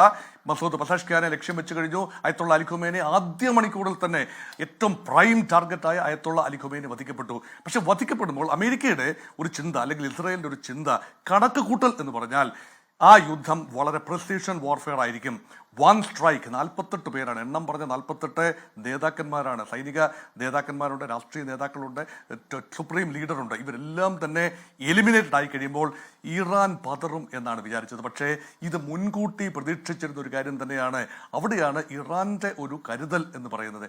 അവന്റെ സംവിധാനം ഇങ്ങനെ ഒരു ദീർഘകാല യുദ്ധത്തിന് വേണ്ടി വർഷങ്ങളായി ഇറാൻ ഒരു പക്ഷേ തയ്യാറെടുക്കുകയായിരുന്നു. ഇന്നല്ലെങ്കിൽ നാളെ ഇത് വരുന്നു. അതിൻ്റെ ഭാഗമായിട്ടാണ് ഒരു ന്യൂക്ലിയർ ഡിറ്ററൻസ് മാത്രമാണ് ആത്യന്തികമായ ഒരു യുദ്ധം അവോയ്ഡ് ചെയ്യുക എന്ന ഇറാന്റെ ഇന്റേണൽ തിങ്കിങ് സ്ട്രക്ചർ. അതിൽ നിന്നുകൊണ്ടാണ് ഈ NPT-യിലെ സിഗ്നറ്ററി ആണെങ്കിൽ പോലും നോൺ പ്രോളിഫറേഷൻ ട്രീറ്റിയിൽ അബദ്ധത്തിൽ 1970 ഇറാൻ ഒപ്പുവെച്ചു. അത് ചരിത്രപരമായ ഒരു ബ്ലണ്ടർ ആയിരുന്നു എന്ന് വേണമെങ്കിൽ ഇപ്പോൾ തിരിഞ്ഞു നോക്കുമ്പോൾ കാണാം. ഇന്ത്യ ചെയ്തില്ല, പാകിസ്ഥാൻ ചെയ്തില്ല, അന്ന് ചൈന ചെയ്തില്ല. കാരണം എന്താണ്? NPT is discriminatory. ഇന്ത്യയുടെ അഭിപ്രായമാണ്. അതായത് ഓൾറെഡി എക്സിസ്റ്റിംഗ് ആണവ ശക്തികൾക്ക് വീണ്ടും വീണ്ടും ആണവ സ്റ്റോക്ക് പൈൽ കൂട്ടിക്കൊണ്ടു പോകാം, അവർക്ക് റിസർച്ച് ചെയ്യാം, ആണവശക്തി വർദ്ധിപ്പിക്കാം. പക്ഷേ പുതിയ പ്ലെയേഴ്സിന് കടന്നു വരാനാവില്ല. അത് അവരുടെ സെക്യൂരിറ്റി പാരഡൈംസിനെ വല്ലാതെ ബാധിക്കും. പക്ഷേ അത് NPT-യിൽ ഒപ്പിടൽ അത് അവരുടെ എന്താണ്, അവർ ഈ പറയുന്ന ഇപ്പോൾ കൊല്ലപ്പെട്ട ആയത്തുള്ള അലി ഖുമൈനിയുടെ മുൻഗാമിയുള്ള ആയത്തുള്ളയുടെ ഫത്വ പ്രകാരം ആണവായുധം ഉപയോഗിച്ച് ആരെയും കൊല്ലരുത് എന്നുള്ള ഫത്വ പ്രകാരം ഞങ്ങൾക്കത് വേണ്ട എന്ന് മതപരമായി കൂടി ഷിയ എന്ന് പറഞ്ഞാൽ അത്രയും മതത്തോട് ചേർന്ന് നിൽക്കുന്നവരാണ്, മതപരമായി കൂടി തീരുമാനിച്ചവരാണ്. അതുകൊണ്ടാണ് ഇപ്പോഴും പറയുന്നത് ഞങ്ങൾക്ക് ആണവായുധം ഉണ്ടാക്കാൻ കഴിയാഞ്ഞിട്ടോ പേടിച്ചിട്ടോ അല്ല, ഞങ്ങൾ മതപരമായത് വേണ്ട എന്ന് വെച്ചവരാണ് എന്ന് പറയുന്നത്. ഞങ്ങളിലേക്ക് എത്താം. സിമോൻ വർഗീസ്, രണ്ട് കാര്യം. ഒന്ന് ഈ പറയുന്ന രീതിയിൽ 4 അമേരിക്കൻ സൈനികർ എന്ന് പറഞ്ഞു, ഇപ്പോൾ 6 ആയി. അതല്ല 40 അമേരിക്കൻ സൈനികർ ജീവൻ പോയിട്ടുണ്ടെന്ന് IRGC പറയുന്നു. ഒരൊറ്റ സൈനികനാണെങ്കിൽ കൂടിയും ഒരു ബോഡി ബാഗ് അങ്ങോട്ടേക്ക് വരുന്നതിനെ വൈകാരികമായി കാണുന്നവരാണ് അമേരിക്കക്കാർ. കരയുദ്ധത്തിനിറങ്ങിയാൽ വിയറ്റ്നാമിൽ കണ്ടമട്ടിൽ കൂടുതൽ അമേരിക്കൻ സൈനികരുടെ ശവങ്ങൾ അമേരിക്കയ്ക്ക് കാണേണ്ടി വരും. അതുകൊണ്ട് ഒരു കരയുദ്ധം എന്നത് വാചകമടിക്കപ്പുറം എന്തെങ്കിലുമാണോ? രണ്ടാമത്തെ ചോദ്യം, സാർ, ഇന്ന് ജന്തർ മന്ദറിൽ, നമ്മൾ ഇവിടുത്തെ കാര്യമാണ്, ജന്തർ മന്ദറിൽ ഒരു പ്രതിഷേധം ഉണ്ടായി. ഇടതു പാർട്ടികൾ CPM, ML എന്ന അടക്കമുള്ള ഒരു പ്രതിഷേധം ഉണ്ടായി. ആ പ്രതിഷേധം റോഡിൽ ചോക്ക് കൊണ്ട് ട്രംപിൻ്റെയും നെതന്യാഹുവിൻ്റെയും മോദിയുടെയും ചിത്രം ഒരുപോലെ വരച്ചു. സംഘനുകൂലികൾ അവിടെ വന്ന് പറഞ്ഞു ഈ പറയുന്ന രീതിയിൽ ഇവിടെ മോദിയുടെ ചിത്രം വരയ്ക്കാൻ പാടില്ല, മായ്പിച്ചു എന്ന് പറഞ്ഞാൽ അവിടുത്തെ സംഘനുകൂലികൾക്ക് വളരെ നന്നായി അറിയാം ഈ കുഞ്ഞുങ്ങളുടെ ചോര പുരണ്ട നേതാക്കളുടെ കൂടെ ഇരിക്കേണ്ട ആളല്ല നമ്മുടെ പ്രധാനമന്ത്രി. ആ ഒരു ക്ലാരിറ്റി രാഷ്ട്രീയമായി നമ്മുടെ രാജ്യത്തിന് ഇല്ലാതെ പോകുന്നുണ്ടോ ശ്രീ കേണൽ സ്റ്റിന്നി? ഇല്ല, അങ്ങനെ ഒരു രാഷ്ട്രീയത്തിന്റെ ഒരു എന്താ പറയാ, എന്റെ അടുത്താണല്ലേ ചോദ്യം? അതെ. ഹലോ, അതെ. അതിനകത്തൊരു രാഷ്ട്രീയപരമായിട്ടുള്ള ഒരു കൺഫ്യൂഷൻ ഒന്നും ഇല്ലെന്ന് തന്നെയാണ് ഞാൻ മനസ്സിലാക്കുന്നത്. കാരണം നോക്കൂ, നമ്മളിവിടെ ഞാൻ ഇന്നലെയും പറഞ്ഞതാണ്, നമ്മൾ ആരെയും ജസ്റ്റിഫൈ ചെയ്യേണ്ട ആവശ്യമില്ല. ആൻഡ് നമ്മളിവിടെ അനാലിസിസ് ചെയ്യുന്നത് ഒരു പ്യുവർ കോൾഡ് ബ്ലഡഡ് അനാലിസിസ് എന്ന് പറയുന്ന പോലെ ഫാക്ട്സ് ആൻഡ് ഫിഗേഴ്സ് വെച്ച് മാത്രമാണ്. നമ്മുടെ രാജ്യത്തിനെ സംബന്ധിച്ചും നമ്മുടെ രാഷ്ട്ര താല്പര്യം തന്നെയാണ് നമുക്ക് വലുത്. അതിനകത്ത് യാതൊരു സംശയമില്ല. ഇന്ന് വരെ ഇപ്പോൾ കഴിഞ്ഞ 10 വർഷമായിട്ട് നരേന്ദ്രമോദി സർക്കാരിൻ്റെ ഒരൊറ്റ ഐഡിയോളജിയേ ഉള്ളൂ, രാഷ്ട്ര താല്പര്യങ്ങൾ മാത്രം. അപ്പോൾ അതുകൊണ്ടാണ് നോക്കൂ, ഈ ഒരു വിഷയത്തിൽ തന്നെ ഇപ്പം എല്ലാവരും ചോദിക്കുന്നത് എന്തുകൊണ്ട് ഖമേനിയുടെ ഈ ഒരു അസാസിനേഷൻ എന്തുകൊണ്ട് തള്ളിപ്പറഞ്ഞില്ല എന്ന്. ഞാൻ ചോദിക്കുന്നത് വെച്ചാൽ ഈ തള്ളിപ്പറഞ്ഞില്ല എന്ന് വെച്ചാൽ ഈ GCC കൺട്രീസിലെ ഏതെങ്കിലും ഒരു രാജ്യം തള്ളിപ്പറഞ്ഞോ? അല്ലെങ്കിൽ നമ്മളിപ്പോൾ തള്ളിപ്പറഞ്ഞുകൊണ്ട് നമുക്ക് എന്തെങ്കിലും അതിനകത്ത് ബെനിഫിറ്റ് ഉണ്ടോ? അതുമാത്രമല്ല, ഈ ഇപ്പം പറയുമ്പോൾ നമ്മൾ എല്ലാ വശവും പറയണം. ഈ ഇറാന്റെ ഖമേനി, മരിച്ചുപോയ ഖമേനി, അദ്ദേഹത്തിന്റെ ഒരു ക്യാരക്ടർ ഉണ്ടായിരുന്നു. ആ ക്യാരക്ടറിന് എതിരായിട്ട് ഇറാനിൽ തന്നെ എത്രമാത്രം പ്രതിഷേധം നടന്നിട്ടുണ്ട്, എത്രമാത്രം ആളുകൾ അവിടെ മരിച്ചിട്ടുണ്ട്, എത്രമാത്രം ആളുകളെ വധിച്ചിട്ടുണ്ട്, സ്ത്രീകളിൽ എത്രമാത്രം പ്രതിഷേധം ചെയ്തിട്ടുണ്ട്. അപ്പം അങ്ങനെയൊക്കെ ഉള്ള ഒരു പേഴ്സണാലിറ്റി കൂടിയാണ് എന്ന് നമ്മൾ മറക്കരുത്. അപ്പോൾ ആ രീതിയിലുള്ള ഒരു അവിടെ നിൽക്കുമ്പം ഇറാന്റെ ഉള്ളിൽ തന്നെ എത്ര പേര് അദ്ദേഹത്തിനെ സപ്പോർട്ട് ചെയ്യുന്നു എന്നുള്ള വലിയൊരു ചോദ്യമുണ്ട്. അപ്പൊ നമ്മൾ ആരെങ്കിലും ഒന്ന് എന്താ പറഞ്ഞ ഇങ്ങനെ ഒരു ഞാൻ പറയുന്നത്, പ്രധാനമന്ത്രി നരേന്ദ്രമോദി തന്നെ നമ്മുടെ പ്രധാനമന്ത്രിയായിട്ടിരിക്കുന്നത് എത്ര ശതമാനം ആളുകളുടെ വോട്ട് കൊണ്ടാണ്? 50-50 പോലും അല്ല എന്ന് കരുതി അദ്ദേഹം നമ്മുടെ രാജ്യത്ത് പിന്തുണയില്ലാത്ത നേതാവെന്ന് പറയാൻ പറ്റും? അങ്ങനെയല്ല. ഇപ്പൊ നമ്മുടെ രാജ്യത്ത് പ്രതിഷേധം ഉണ്ടാകുന്നു. ഇപ്പോൾ ഇവിടെ കർഷക പ്രതിഷേധം ഉണ്ടായിട്ടില്ലേ എന്ന് പറയുന്ന മട്ടിൽ ഓരോ രാജ്യത്തും അതിൻ്റെതായ ഇന്നേറ്റായുള്ള പ്രശ്നമുണ്ടാകും, അവിടെ പ്രതിഷേധങ്ങൾ ഉണ്ടാകും, അതിനകത്ത് അടിയുണ്ടാകും, ചിലപ്പോൾ ആൾക്കാരെ കൊല്ലും എന്നൊക്കെ. അത് രാജ്യത്തിനകത്തെ പ്രശ്നം, നമ്മളെ ന്യായീകരിക്കുന്നതല്ല. അത് ഉപാധിയാക്കി ഒരു രാജ്യത്ത് കടന്നു കയറി അതിന്റെ നേതാവിനെ കൊല്ലുക, ഫിനിഷ് ഓഫ് ചെയ്യുക എന്നത് എങ്ങനെയാണ് ശരിയാവുക? അത് നമ്മൾ ഒരിക്കലും ന്യായീകരിക്കുന്നില്ലല്ലോ, നമ്മൾ അതിനെ ഒരിക്കലും സപ്പോർട്ട് ചെയ്തിട്ടില്ലല്ലോ. നമ്മൾ പറയുന്നത് വെച്ചാൽ അതിനകത്ത് പക്ഷേ ഈ പറഞ്ഞ കാര്യത്തിൽ വ്യത്യാസമുണ്ട്. നമ്മളൊരു ജനാധിപത്യ രാജ്യമാണ്. ഈ ജനാധിപത്യ രാജ്യത്തിന്റെ ഇതെന്ന് വെച്ച് കഴിഞ്ഞാൽ, ഈ ജനാധിപത്യ രാജ്യം ഏത് രാജ്യമായാലും ശരി, അവിടെ ഏതെങ്കിലും ഒരു പ്രസിഡന്റിനെയോ അല്ലെങ്കിൽ പ്രൈം മിനിസ്റ്ററോ ഇങ്ങനത്തെ എന്തെങ്കിലും സംഭവിച്ചു കഴിഞ്ഞാൽ എല്ലാവരും ഒറ്റക്കെട്ടായിട്ട് നിന്ന് അതിനെ അപലപിക്കാറുണ്ട്. പക്ഷേ ഇറാൻ ഒരു ജനാധിപത്യ രാജ്യമല്ല. അതാണ് എൻ്റെ പ്രശ്നം. ഇപ്പം ഇതുപോലെ തന്നെ നോക്കൂ, ഇപ്പോൾ വെനസ്വേലയിൽ ആ പ്രസിഡന്റിനെ പിടിച്ചുകൊണ്ട് പോയി, അന്ന് നമ്മൾ അപലപിച്ചോ? ഈ കോൺഗ്രസിന്റെയും മറ്റു ആളുകൾ അന്ന് പറഞ്ഞായിരുന്നു എന്തുകൊണ്ട് ചെയ്തില്ല എന്ന്. അന്ന് അവരൊന്നും മിണ്ടിയില്ലല്ലോ. ഇപ്പൊ ഈ ഒരു കാര്യത്തിൽ മാത്രം എന്താണ് ഇങ്ങനെ ഒരു പ്രത്യേക താല്പര്യം? അതാണ് പറഞ്ഞ അവരുടെ രാഷ്ട്രീയമാണ്. അവരുടെ രാഷ്ട്രീയം വളരെ വ്യക്തമാണ്. അവർക്ക് വോട്ട് ബാങ്ക് പൊളിറ്റിക്സിന്റെ ഭാഗമായിട്ട് ആ ഒരു രാഷ്ട്രീയത്തിലാണ് അവർ നിൽക്കുന്നത്. നമ്മൾ നോക്കുന്നത് വോട്ട് ബാങ്ക് പൊളിറ്റിക്സ് അല്ല. നമ്മൾ നോക്കുന്നത് വെച്ചാൽ വളരെ വ്യക്തമായിട്ട് നമ്മുടെ രാഷ്ട്രീയ താല്പര്യം എവിടെയാണ്. ഇപ്പൊ നോക്ക്, എന്തുകൊണ്ട് നമ്മൾ ഇന്ന് UAE-യുടെ അവിടുത്തെ പ്രസിഡന്റായിട്ട് നമ്മൾ സംസാരിച്ചു, ജോർഡൻ, ബഹ്റൈൻ, സൗദി എല്ലാവരോടും സംസാരിച്ചു, നമ്മൾ അവരുടെ സപ്പോർട്ട് കൊടുത്തു. എന്തുകൊണ്ടാണ്? അവിടെ വ്യക്തമായിട്ട് ഈ രാജ്യങ്ങൾക്ക് ചെയ്തത് ശരിയല്ല എന്ന് നമുക്ക് നന്നായിട്ട് അറിയാം. കാരണം യുദ്ധം നടക്കുന്നത് ഇറാനും ഇസ്രായേലും US-ഉം US ഇസ്രായേൽ ഒരു പക്ഷവും ഇറാൻ മറ്റൊരു പക്ഷമാണ്. അവർ തമ്മിലുള്ള അടിയാണെങ്കിൽ നേരെ ഒരു പ്രശ്നമില്ല. നേരത്തെ എനിക്ക് തോന്നുന്നു ശ്രീ ഹാഷ്മിയാനോ ആരോ ഒരാൾ പറഞ്ഞു, ആർമി സൈനികർ തമ്മിലുള്ള പ്രശ്നമാണെങ്കിൽ നമുക്ക് പ്രശ്നമൊന്നുമില്ല. ഇപ്പൊ US ബേസിൽ അടിച്ചു അല്ലെങ്കിൽ ഇസ്രായേൽ ബേസിൽ അടിച്ചു ഇറാൻ, എന്താ പ്രശ്നമില്ല. പക്ഷെ ഇവിടെ ചെയ്യുന്നത്, ഇറാൻ ചെയ്തതെന്ന് വെച്ചാൽ സാധാരണക്കാർ, നമ്മൾ ഉൾപ്പെടെയുള്ള ആളുകൾ, മലയാളികളും ഭാരതീയർ ഉൾപ്പെടെ ആളുകളുടെ ആ ഏരിയയിലാണ് അടിക്കുന്നത്. അതൊരു സ്ട്രാറ്റജിയാണ് അവരുടെ. ആ സ്ട്രാറ്റജിയുടെ ഭാഗമായിട്ട് വരുന്ന നഷ്ടങ്ങളാണ് സാധാരണക്കാര ആളുകൾക്കാണ് നഷ്ടം വരുന്നത്. അതിപ്പോൾ നമ്മൾ അവരെ കൂടെ തന്നെ നിൽക്കണം. മറ്റൊന്ന് വെച്ച് കഴിഞ്ഞാൽ ഇപ്പം നേരത്തെ PJ വിൻസെന്റ് സാർ പറഞ്ഞ ഒരു യുദ്ധം നടക്കുമ്പം അതിനകത്ത് സത്യം എത്രയാണോ അസത്യം എത്രയാണോ നമുക്കറിയില്ല. ഇപ്പൊ ഇറാന്റെ ഉള്ളിൽ നടക്കുന്ന എന്തൊക്കെയാണെന്ന് സത്യത്തിൽ നമുക്ക് അറിയത്തില്ല. പക്ഷെ ഇപ്പം നമ്മൾ കാണുന്ന ഈ അനാലിസിസ് വെച്ചാണ് നമ്മൾ സംസാരിക്കുന്നത്. അതുകൊണ്ട് നമ്മൾ ഏതെങ്കിലും ഒരു പക്ഷം ചേർന്നാൽ മാത്രമേ, പ്രത്യേകിച്ച് ഇറാനിന്റെ പക്ഷത്ത് നിന്നുകൊണ്ട് മാത്രമേ ഇത് അപലപിച്ചാൽ മാത്രമേ നമ്മളത് ശരിയാവുമെന്ന് എനിക്ക് തോന്നുന്നില്ല. അത് ശരിയായിട്ടുള്ള രീതിയാണ്. ഇപ്പൊ നോക്കൂ, ഒറ്റ ഒരു ഉദാഹരണം പറഞ്ഞുതരാം. നമ്മളിപ്പോ റഷ്യയുടെ കാര്യത്തിൽ ഒരു എക്സാമ്പിൾ മാത്രം പറഞ്ഞു നിർത്താം ശ്രീ ഹാഷ്മി. നോക്കൂ, റഷ്യയുടെ യുദ്ധം നടന്ന സമയത്ത്, റഷ്യയും യുക്രൈൻ തമ്മിൽ യുദ്ധം നടന്ന സമയത്ത് എല്ലാവരും പറഞ്ഞു നമ്മൾ റഷ്യയെ അപലപിക്കണം. എങ്ങനെയാണ് റഷ്യ ഒരു വേറൊരു രാജ്യത്തിൽ കയറി ആക്രമിക്കുക? നമ്മൾ ചെയ്തോ? ഇല്ല. നമ്മൾ എന്താ ചെയ്തത്? നമ്മൾ റഷ്യയിൽ നിന്ന് ഓയിൽ തന്നെ വാങ്ങിച്ചു. അപ്പൊ അതുകൊണ്ട് എല്ലാവരും പറഞ്ഞു നമ്മളെ കയ്യിൽ ഈ ഡൊണാൾഡ് ട്രംപ് ഉൾപ്പെടെയുള്ള ഈ US-ന്റെ ആളുകൾ പറഞ്ഞു നമ്മളെ കയ്യിലും ബ്ലഡ് ഓൺ ഹാൻഡ്സ് ഉണ്ട്. പക്ഷെ നമ്മൾ എന്താ നോക്കി, നമ്മുടെ ആളുകൾക്ക് ഇവിടെ ജീവിതം ബെറ്റർ ആവുന്നുണ്ടോ, നമുക്കതിന്റെ ആവശ്യമുണ്ടോ? അപ്പൊ നമ്മൾ ഈ മൊറാലിറ്റി അല്ലെങ്കിൽ ഒരു റൊമാൻറ്റിക് ആയിട്ടുള്ള ഐഡിയയിൽ പോകേണ്ട ആവശ്യമില്ല. ഭാരതത്തിന്റെ താല്പര്യം എന്താണോ അതിൽ കൂടെ നിൽക്കും. അല്ലാതെ നമ്മൾ മറ്റുള്ളവരുടെ പോയി അനാവശ്യമായിട്ട് തല വെച്ചു കൊടുത്തിട്ട് നമ്മളെ ഇതും കൂടെ കളയേണ്ട യാതൊരു കാര്യമില്ലെന്നാണ് നമ്മുടെ ഈ ഭാരത. പക്ഷേ ഇറാനിലും ഒരു കൈൻഡ് ഓഫ് ജനാധിപത്യം ഉണ്ട്. അവിടെ പെസഷ്കിയാൻ തെരഞ്ഞെടുപ്പിലൂടെ വന്ന ആളാണ്, 53.3% വോട്ട് വാങ്ങിയ ആളാണ്. എതിരാളി ജലീലി 44.3% വോട്ട് നേടിയത്. റൈസിയുടെ മറ്റേ വിമാനാപകടത്തിന്റെ തുടർച്ചയിലായിരുന്നു ഇലക്ഷൻ. പോട്ടെ, നമ്മുടെ ചർച്ചാ വിഷയമല്ല. ശ്രീ മോഹൻപിള്ള, അത് ഏറ്റവും ഒടുവിൽ വരുന്ന വാർത്ത മധ്യ ഇസ്രായേലിൽ ഇറാന്റെ രൂക്ഷമായ ആക്രമണം എന്നുള്ളതാണ്. ടെൽഅവീവിനടുത്ത് ബിനൈ ബ്രാക്കിലും റോഷായ് നഗരത്തിലുമാണ് ആക്രമണം ഉണ്ടായത്. കുറേയധികം അവിടെ ഇസ്രായേലുകൾക്ക് പരിക്കുണ്ട്. സ്വാഭാവികം നിരപരാധികളാവണം ഇവിടെ കൊല്ലപ്പെടുന്നത് പോലെ. മോഹൻപിള്ള, ഇത് നോക്കൂ, ഇറാൻ എന്ന് പറഞ്ഞാൽ അവരുടെ ആകാശം നഗ്നമാണ്. നോക്കൂ, അവരുടെ പ്രസിഡന്റിന്റെ വീടിന് തൊട്ട് മോളിൽ പോലും ഏതെങ്കിലും തരത്തിൽ വ്യോമ പ്രതിരോധം തീർക്കാൻ അവർക്ക് കഴിയുന്നില്ല. അവർക്ക് ഏതെങ്കിലും ഇപ്പോൾ ഖത്തർ വെടിവെച്ചിട്ട് സുഖോയിയാണ്. ഏത് കാലത്തെ യുദ്ധത്തിലാണ് സുഖോയി ഉപയോഗിച്ചിരുന്നത്? അപ്പോൾ അവർക്ക് വ്യോമം എന്ന് പറയുന്ന മേഖല അട്ടർ ഫെയിലുവർ, പരമപൂജ്യം. അവർക്കാകെയുള്ളത് ഡ്രോണും കുറച്ച് മിസൈലുകളും. അത് വെച്ച് എങ്ങനെയാണെന്ന് ഈ സമയവും ഇപ്പോൾ നേരത്തെ ഇറാൻ നടക്കുന്നത് എന്താണെന്ന് അറിയുന്നത്, ഇപ്പോൾ നടക്കുന്നത് ചുട്ടരിക്കലാണ്, തീമഴയാണ്. 200 ഫൈറ്റർ ജെറ്റുകൾ ഒരേ സമയം ഇന്ന് താഴോട്ട് ബോംബിട്ടുകൊണ്ടിരിക്കുകയാണ്. ഏത് ബോംബാണ്? ഇറാന്റെ കയ്യിലുള്ള പുരാതന ബോംബല്ല, അത്യാധുനിക ബോംബ്, അമേരിക്ക ഇസ്രായേലിലെ ബോംബ്. ആ സമയത്തും എങ്ങനെയാണ് ഈ മിസൈലുകൾ തൊടുക്കാൻ ഇറാന് കഴിവ് കിട്ടുന്നത്? ശ്രീ മോഹൻപിള്ള. ശ്രീ അഷ്മി, D-Day മുതൽ നമ്മൾ ഡിസ്കസ് ചെയ്യുന്ന ഒരേ ഒരു പോയിന്റ് അതാണ്. ഞാനത് എല്ലായ്പ്പോഴും ഒരുപക്ഷെ പറയുന്നതിൽ ചേഞ്ചസ് ഇന്നുവരെ വരുത്തിയിട്ടില്ല. ഞാൻ പറയുന്ന ഒരേ ഒരു കാര്യം ഇതാണ്: ഈ സഖ്യകക്ഷികൾ ഇറാന്റെ നേരെ ചെയ്യുന്നത് പ്രിൻസിപ്പിൾ ഓഫ് വാർ എന്നുള്ള അതിന് എഗനിസ്റ്റ് ആയിട്ടാണ്. അതായത് ഒരു എന്താ പറയുക, ഒരു ഈച്ച കൊള്ളണമെന്നുണ്ടെങ്കിൽ വലിയ തോക്കും കൊണ്ട് വരേണ്ട ഒരു ആവശ്യമില്ല. ആ ഒരു at least some kind of parity has to be maintained.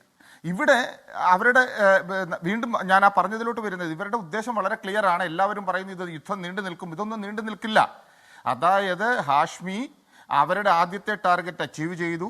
അവരുദ്ദേശിച്ച മാതിരി ടോട്ടൽ ലീഡർഷിപ്പിനെ എലിമിനേറ്റ് ചെയ്തിട്ട് അവിടെ ഒരു അനാർക്കിസം, ഒരു അനാർക്കിക് സിറ്റുവേഷൻ ഉണ്ടാക്കി പെട്ടെന്ന് തന്നെ തിരിച്ചു പോരാം എന്നുള്ള ഒരു ഉദ്ദേശത്തിലാണ് അവർ ചെയ്തത്.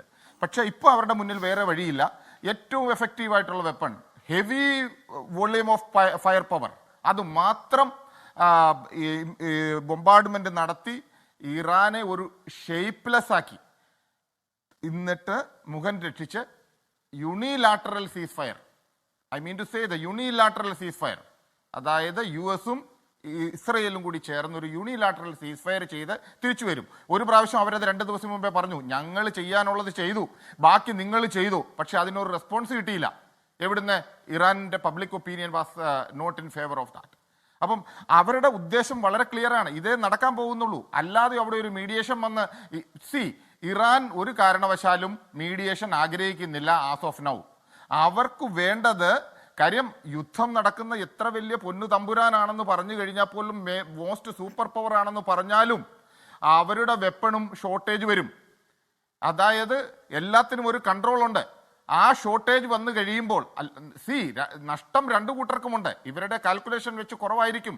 ഇറാന്റെ കയ്യിലുള്ളത് ഷോർട്ട് റേഞ്ച് മിസൈലുകളും ICBM അല്ലെ ഫത്തയും ഒക്കെയാണ്. ഈ ഫത്ത ഇന്നത്തെ 2-3 കേസുകൾ നമ്മൾ ഫോറിൻ മീഡിയ ഒക്കെ കാണിച്ചത്, വിദേശ മീഡിയ കാണിച്ചത്, ഫത്ത 6-7 ഇസ്രയേലിന്റെ ഇന്റർസെപ്റ്ററെ കബളിപ്പിച്ച് ടാർഗറ്റ് അച്ചീവ് ചെയ്തു എന്നുള്ളതാണ്. അപ്പം ഈ പ്രസന്റ് സിറ്റുവേഷനെ നമ്മൾ അനലൈസ് ചെയ്യുമ്പം ഇറാൻ ഒരിക്കലും വെറുതെ ഇരിക്കില്ല. ഇറാൻ അവരുടെ അവസാന ആയുധം വരെ എടുക്കും. പക്ഷേ അത് ലാസ്റ്റ് വരെ ആയിരിക്കും. ഇതിനു മുമ്പ് പറഞ്ഞല്ലോ, കാര്യം പലസ്തീനിലെ ഒരു ചുരുങ്ങിയ ഏരിയയിൽ പോലും എത്രയോ നാള് കരയുദ്ധത്തിൽ അവരെ അച്ചീവ് ചെയ്യാൻ പറ്റിയിട്ടില്ല. ഇപ്പൊ ഇനി മുഖം രക്ഷിക്കുന്ന നടപടി മാത്രമേ ഇനി അമേരിക്കയുടെ മുന്നിലുള്ളൂ, ഇസ്രയേലിന്റെ മുന്നിലുള്ളൂ. ഇസ്രയേലിനെ സംബന്ധിച്ചിടത്തോളം വീണ്ടും ഇതാണ് കാര്യം. അമേരിക്ക ഫസ്റ്റിന് പകരം ഇസ്രയേൽ ഫസ്റ്റ് എന്നുള്ള രീതി വന്നിട്ട് ഇസ്രയേൽ അമേരിക്കയെ ഹൈജാക്ക് ചെയ്ത് അമേരിക്കയെ കൊണ്ട് കാര്യങ്ങൾ ചെയ്യിപ്പിക്കുകയാണ്. കഴിഞ്ഞ വർഷം ജൂണിൽ നടത്തിയത് ഇസ്രയേലായിരുന്നു. ഇസ്രയേൽ നടത്തിയപ്പോൾ അമേരിക്ക 2 ദിവസം മുമ്പേ ടിക്ക് ഓഫ് ചെയ്ത് സ്റ്റോപ്പ് ചെയ്യിപ്പിച്ചു. വീണ്ടും ഞാൻ റിപ്പീറ്റ് ചെയ്യുന്നു, അത് കഴിഞ്ഞ് മുഖം നഷ്ടപ്പെട്ട ട്രംപ് പറഞ്ഞത് കേൾക്കാതെ ഇസ്രയേൽ വീണ്ടും അറ്റാക്ക് ചെയ്തപ്പോൾ ട്രംപിന് വീണ്ടും നാണക്കേടായി. അതിനുശേഷം ട്രംപ് എന്ത് ഡീൽ വന്നാലും ഏതോ ഡീൽ വെച്ചാണെങ്കിലും ഇസ്രയേലിനെ വീണ്ടും കൊണ്ടുവന്നു. ആ പകയാണെന്നേ ഇപ്പോൾ വീണ്ടും ഈ പ്രോക്സികളുടെ ഏരിയയിലോട്ടാണല്ലോ ഇസ്രയേൽ കൂടുതൽ അറ്റാക്ക് ചെയ്യുന്നത്. അവരുടെ ടാർഗറ്റ് വളരെ ക്ലിയർ ആണ്, 3HS. അതാണ് അവരുടെ ടാർഗറ്റ്. ഇറാനെ സംബന്ധിച്ചിടത്തോളം അവർ ഓൾമോസ്റ്റ് മാക്സിമം ബോംബാർഡ്മെന്റ് ചെയ്ത് ഇറാനെ അങ്ങ് ഇല്ലായ്മ ചെയ്യുക എന്ന് പറഞ്ഞു കഴിഞ്ഞാൽ അവരുടെ ബിൽഡിങ്സും അവരുടെ ഇൻഫ്രാസ്ട്രക്ചറും കുറയ്ക്കുക എന്നുള്ളത് വെച്ച് കഴിഞ്ഞതിന് ശേഷം നേരെ മറിച്ച് അവരുടെ ഉദ്ദേശം വീണ്ടും ആ ഹൂതികളിലോട്ടോ ഹിസ്ബുള്ളയുടെ കയ്യിലോട്ടോ ഉള്ള അവരെ ഒഴിവാക്കുക എന്നുള്ള ആ ഫണ്ടമെന്റൽ ആയിട്ടുള്ള ആ ഒരു പ്രിൻസിപ്പിളിലോട്ടാണ് വീണ്ടും പോകുന്നത്. That is what again I am saying Zionism against Islamism. ആ ഒരു പോയിന്റിലോട്ടാണ് കാര്യങ്ങൾ എത്തി നിൽക്കുന്നത്. അതിനകത്ത് ഇറാൻ മാക്സിമം ട്രൈ ചെയ്യുന്നുണ്ട് ഫോർ ദ യൂണിഫിക്കേഷൻ. ഒരു പ്രാവശ്യം അവർ പറഞ്ഞു ഈ അറ്റാക്ക് അല്ല ഇസ്ലാമിക രാജ്യത്തിനെതിരായിട്ടുള്ളതാണെന്ന്. എന്നിട്ടും ഈ മോഡേൺ സിറ്റുവേഷനിൽ ഈ ചെറിയ രാജ്യങ്ങൾ അതിനോട് പ്രതികരിക്കുന്നില്ല. അതിന് കാരണമുണ്ട്. കാര്യം ഇപ്പോൾ ജനങ്ങൾക്ക് വേണ്ടത് ഐഡിയോളജി ഫസ്റ്റ് അല്ല, അവർക്ക് വേണ്ടത് ഇൻഫ്രാസ്ട്രക്ചർ ഡെവലപ്മെന്റും ഗുഡ് വേ ഓഫ് ലിവിങ്ങും അവരുടെ ലൈഫ് സ്റ്റൈലുമാണ്. ഈ ചെറിയ GCC രാജ്യങ്ങളിൽ കോടിക്കണക്കിന് ഇൻവെസ്റ്റ്മെന്റുകളുണ്ട്. ഈ ഇൻവെസ്റ്റ്മെന്റും അതുപോലെയുള്ള ആ ഒരു കാര്യങ്ങളും അവരുടെ ഇൻഫ്രാസ്ട്രക്ചറും അതിൽ ഡാമേജ് വരുന്നതിനോട് ഒരു രാജ്യവും ഐഡിയോളജി മാറ്റിവെച്ചിട്ട് ഒരു രാജ്യവും മുന്നോട്ട് വരില്ല.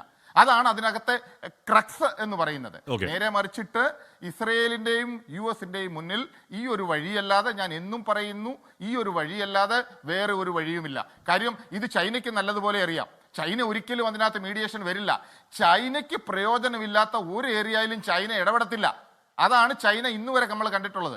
ചൈനയ്ക്ക് ഒരു ഇൻട്രസ്റ്റ് ഉണ്ടെങ്കിൽ ആ ഏരിയയിൽ ചൈന ഇടപെടും. നേരെ മറിച്ച് US എന്ന് പറയുന്നത് അൺനെസസറി ആയിട്ട് അവരുടെ മാർക്കറ്റ് ഡെവലപ്മെന്റിന് വേണ്ടിയുള്ള കാര്യങ്ങൾ. തകർക്കാമെങ്കിൽ ഈ ഗാസ എന്ന് പറയുന്ന ചെറിയ സ്ട്രിപ്പിൽ 100,000 ടൺ 100,000 ടൺ ബോംബാണ് ചെറിയ കാലങ്ങളിൽ ഇട്ടത്. അടുത്ത കാലത്ത് അതിന് മുമ്പോ അതിന് ശേഷമോ അങ്ങനെ ഒരു രാജ്യവും ഒരിടത്ത് ചെയ്തിട്ടില്ല.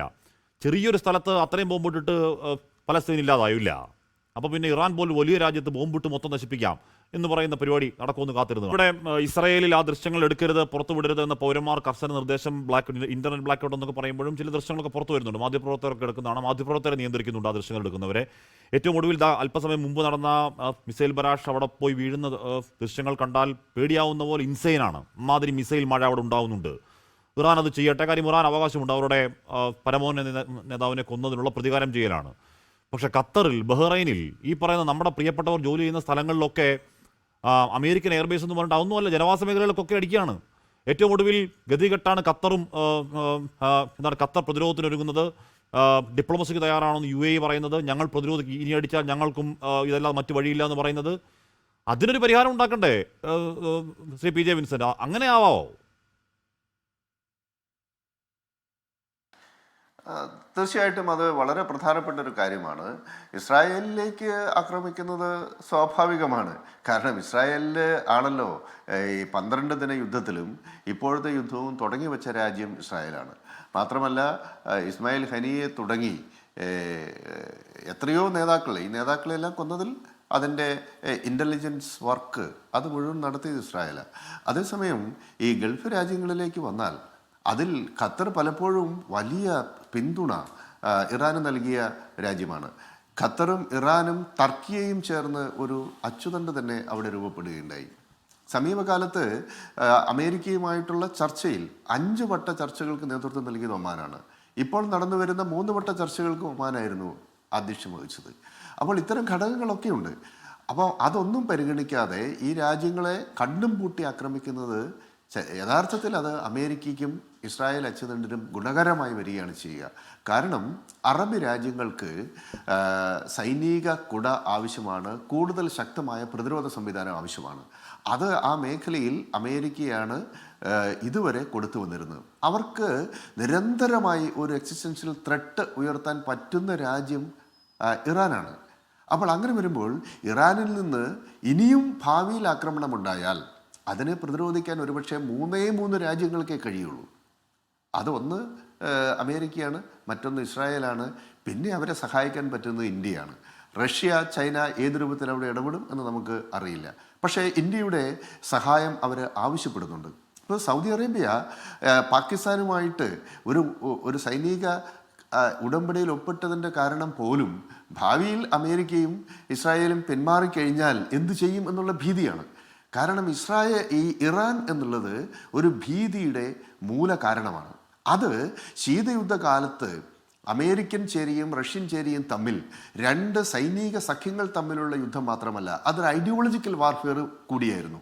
അതുപോലെ ഇറാനും ഈ അറബി സുന്നി രാജ്യങ്ങൾ തമ്മിലുള്ള ഈ ശീതയുദ്ധത്തിലും ഒരു ഐഡിയോളജിക്കൽ വാർഫെയർ കൂടി ഉണ്ട്. അതുകൊണ്ടാണ് അത് ആ ശീതയുദ്ധം ഒരു പക്ഷേ വലിയ പ്രാധാന്യമർഹിക്കുന്നത്. 1979 മുതൽ ആയത്തുള്ള ഖൊമേനി, റൂഹുള്ള ഖൊമേനിയുടെ വിമർശനം ആണ് ഈ രാജ്യങ്ങളോടുള്ള ഇറാൻ്റെ വിദേശ നയത്തെ രൂപപ്പെടുത്തിയത്. അദ്ദേഹം അമേരിക്കയെ സാത്താൻ എന്ന് വിളിച്ചു, വലിയ സാത്താൻ. ഇസ്രായേലിനെ ചെറിയ സാത്താൻ എന്ന് വിളിച്ചു. സൗദി അറേബ്യ വിളിച്ചത് സ്റ്റൂജ് ഓഫ് സാത്താൻ എന്നാണ്, സാത്താൻ്റെ കിങ്കരൻ എന്നാണ്. അപ്പോൾ ഈ സാത്താന്മാരെ നശിപ്പിക്കുക എന്നുള്ളത് ജിഹാദിൻ്റെ അടിസ്ഥാന ശൈലിയായി അത് ഇറാൻ എന്ന രാജ്യത്തിൻ്റെ ഫോറിൻ പോളിസിയുടെ ഭാഗമായി മാറി. അതുകൊണ്ട് ഈ സാത്താന്മാരെ നശിപ്പിക്കാനുള്ള മാർഗം ഇസ്ലാമിക വിപ്ലവം കയറ്റുമതി ചെയ്യുകയാണ്. അങ്ങനെ ഷിയ പൊളിറ്റിക്കൽ ഇസ്ലാമിക് റെവല്യൂഷൻ കയറ്റുമതി ചെയ്യുന്നതിൻ്റെ ഭാഗമായിട്ടാണ് അവർ ഇറാഖിൽ റെസിസ്റ്റൻസ് ഫ്രണ്ട് ഉണ്ടാക്കിയത്, ലെബനനിൽ ഹിസ്ബുള്ളയെ വളർത്തിയെടുത്തത്, ഹൂത്തികളുടെ സംഘർഷം യമനിലുണ്ടായത്. ഹൂത്തികളിലേക്ക് വരുമ്പോൾ അല്പം കൂടി വ്യത്യസ്തമാണ് കാര്യം. കാരണം ഇറാനികൾ ആര്യന്മാരാണ് വംശീയമായി, പക്ഷേ ഹൂത്തികൾ വംശീയമായി അറബികളാണ് എന്ന് മാത്രമല്ല അവർ പ്രവാചക പരമ്പരയിൽപ്പെട്ടവർ കൂടിയാണ്, പ്രവാചക ഗോത്രത്തിൽപ്പെട്ടവരാണ് ഹൂത്തികൾ. അവർ ഷിയാക്കളാണ്. സൗദി അറേബ്യയിലെ ജിസാൻ പ്രോവിൻസിൽ അവർക്ക് നിർണായകമായ സ്വാധീനമുണ്ട്. എന്ന് വെച്ചാൽ സൗദി അറേബ്യയെ വിഘടിപ്പിക്കാൻ പോലും ഈ ഹൂത്തികൾക്ക് സാധിക്കും. അപ്പോൾ ഒരു എക്സിസ്റ്റൻഷ്യൽ ത്രെട്ട് സൗദി അറേബ്യ നേരിടുന്നുണ്ട്. അപ്പോൾ ഈ ഒരു സാഹചര്യത്തിൽ, ഈ പ്രദേശങ്ങൾ മുഴുവൻ ആക്രമണത്തിന് വിധേയമായ സാഹചര്യത്തിൽ ഈ രാജ്യങ്ങൾക്ക് കൂടുതൽ അമേരിക്കൻ ആശ്രിതത്വം വർദ്ധിക്കാനാണ് സാധ്യത. ഒരുപക്ഷെ അബ്രാഹാമിക് കരാറ് പോലെയുള്ള കരാറുകളിലേക്ക് കൂടുതൽ നീങ്ങാനാണ് സാധ്യത. കാരണം അവർക്ക് ആ രാജ്യത്തിൻ്റെ സാമ്പത്തിക ഇൻഫ്രാസ്ട്രക്ചറും അതിൻ്റെ ജീവിത നിലവാരവും നഗരവും സംരക്ഷിക്കാൻ വേറെ ഏത് ശക്തിയാണുള്ളത്? അതുകൊണ്ടാണ് ഇന്ത്യയും ചില സഹായങ്ങൾ ചെയ്തതിൻ്റെ പശ്ചാത്തലത്തിലാണല്ലോ UAE ഇന്ത്യക്ക് നന്ദി അറിയിച്ചത്. അതുമാത്രമല്ല അവരുടെ നാവിക ഗതാഗതത്തിന് സംരക്ഷണം കൊടുക്കാനും കഴിയുന്ന ഒരു രാജ്യം ഇന്ത്യയാണ്. ഇത്തരം ഘടകങ്ങളൊക്കെ വളരെ പ്രധാനപ്പെട്ടതാണ്. ഇങ്ങനെ വരുമ്പോൾ ആ മേഖലയിൽ ഇറാൻ ഇപ്പോൾ നടത്തിയിട്ടുള്ള ഈ വ്യാപകമായ ആക്രമണം, ഇറാനിൽ നിന്ന് സംഭവിക്കുന്നു എന്നുള്ളത് മാറ്റിവെച്ചിട്ടാണ് ഞാൻ പറയുന്നത്. ഈ വ്യാപകമായ ആക്രമണം എന്ന് വെച്ചാൽ 9 രാജ്യങ്ങൾ ആക്രമിക്കപ്പെട്ടു. ഗൾഫ് മേഖലയിലുള്ള എല്ലാ രാജ്യങ്ങളും ആക്രമിക്കപ്പെട്ടു. അവരുടെ ജനാധിവാസ കേന്ദ്രങ്ങൾ ആക്രമിച്ചു, വിമാനത്താവളങ്ങൾ ആക്രമിച്ചു, അവരുടെ റിഫൈനറികൾ, അതുപോലെ ഫ്ലാറ്റുകൾ. ഇത് തീർച്ചയായിട്ടും ആഴത്തിൽ മുറിവുകൾ അവരുടെ മനസ്സിലുണ്ടാക്കും. അത് ഭാവിയിലുള്ള ഒരു സെറ്റിൽമെൻറ്റിൽ പോലും ഇറാനെ ഒരു എക്സിസ്റ്റൻഷ്യൽ ത്രെട്ടായി കാണുന്ന സമീപനത്തിൽ ഒരു സൗഹൃദത്തിൻ്റെ സാധ്യത ഇല്ലാതാക്കും. ഒരു ചുരുങ്ങിയ സമയത്ത് ചൈനയുടെ മധ്യസ്ഥതയിൽ ഇറാനും സൗദി അറേബ്യയും തമ്മിലുള്ള ഈ ശീതയുദ്ധത്തിന് ഒരു ചെറിയ പരിഹാരമുണ്ടായിരുന്നു. അത്തരം സാധ്യതകൾ പോലും അടഞ്ഞ് ഈ മേഖല പൂർണ്ണമായി അമേരിക്ക ഇസ്രായേൽ അച്ചുതണ്ടിൻ്റെ നിയന്ത്രണത്തിലേക്ക് പോകുന്ന നിലയിലേക്കായിരിക്കും ഭാവി സാധ്യതകൾ. കാരണം കൂടുതൽ ശക്തമായ പ്രതിരോധം ഇനി രാജ്യങ്ങൾക്ക് വേണ്ടി വരും. ഇപ്പം ഇറാൻ്റെ കയ്യിൽ നിലവിലുള്ളത്, അവർക്ക് ശക്തമായ ക്രൂയിസ് മിസൈലുകൾ പോലുമില്ല.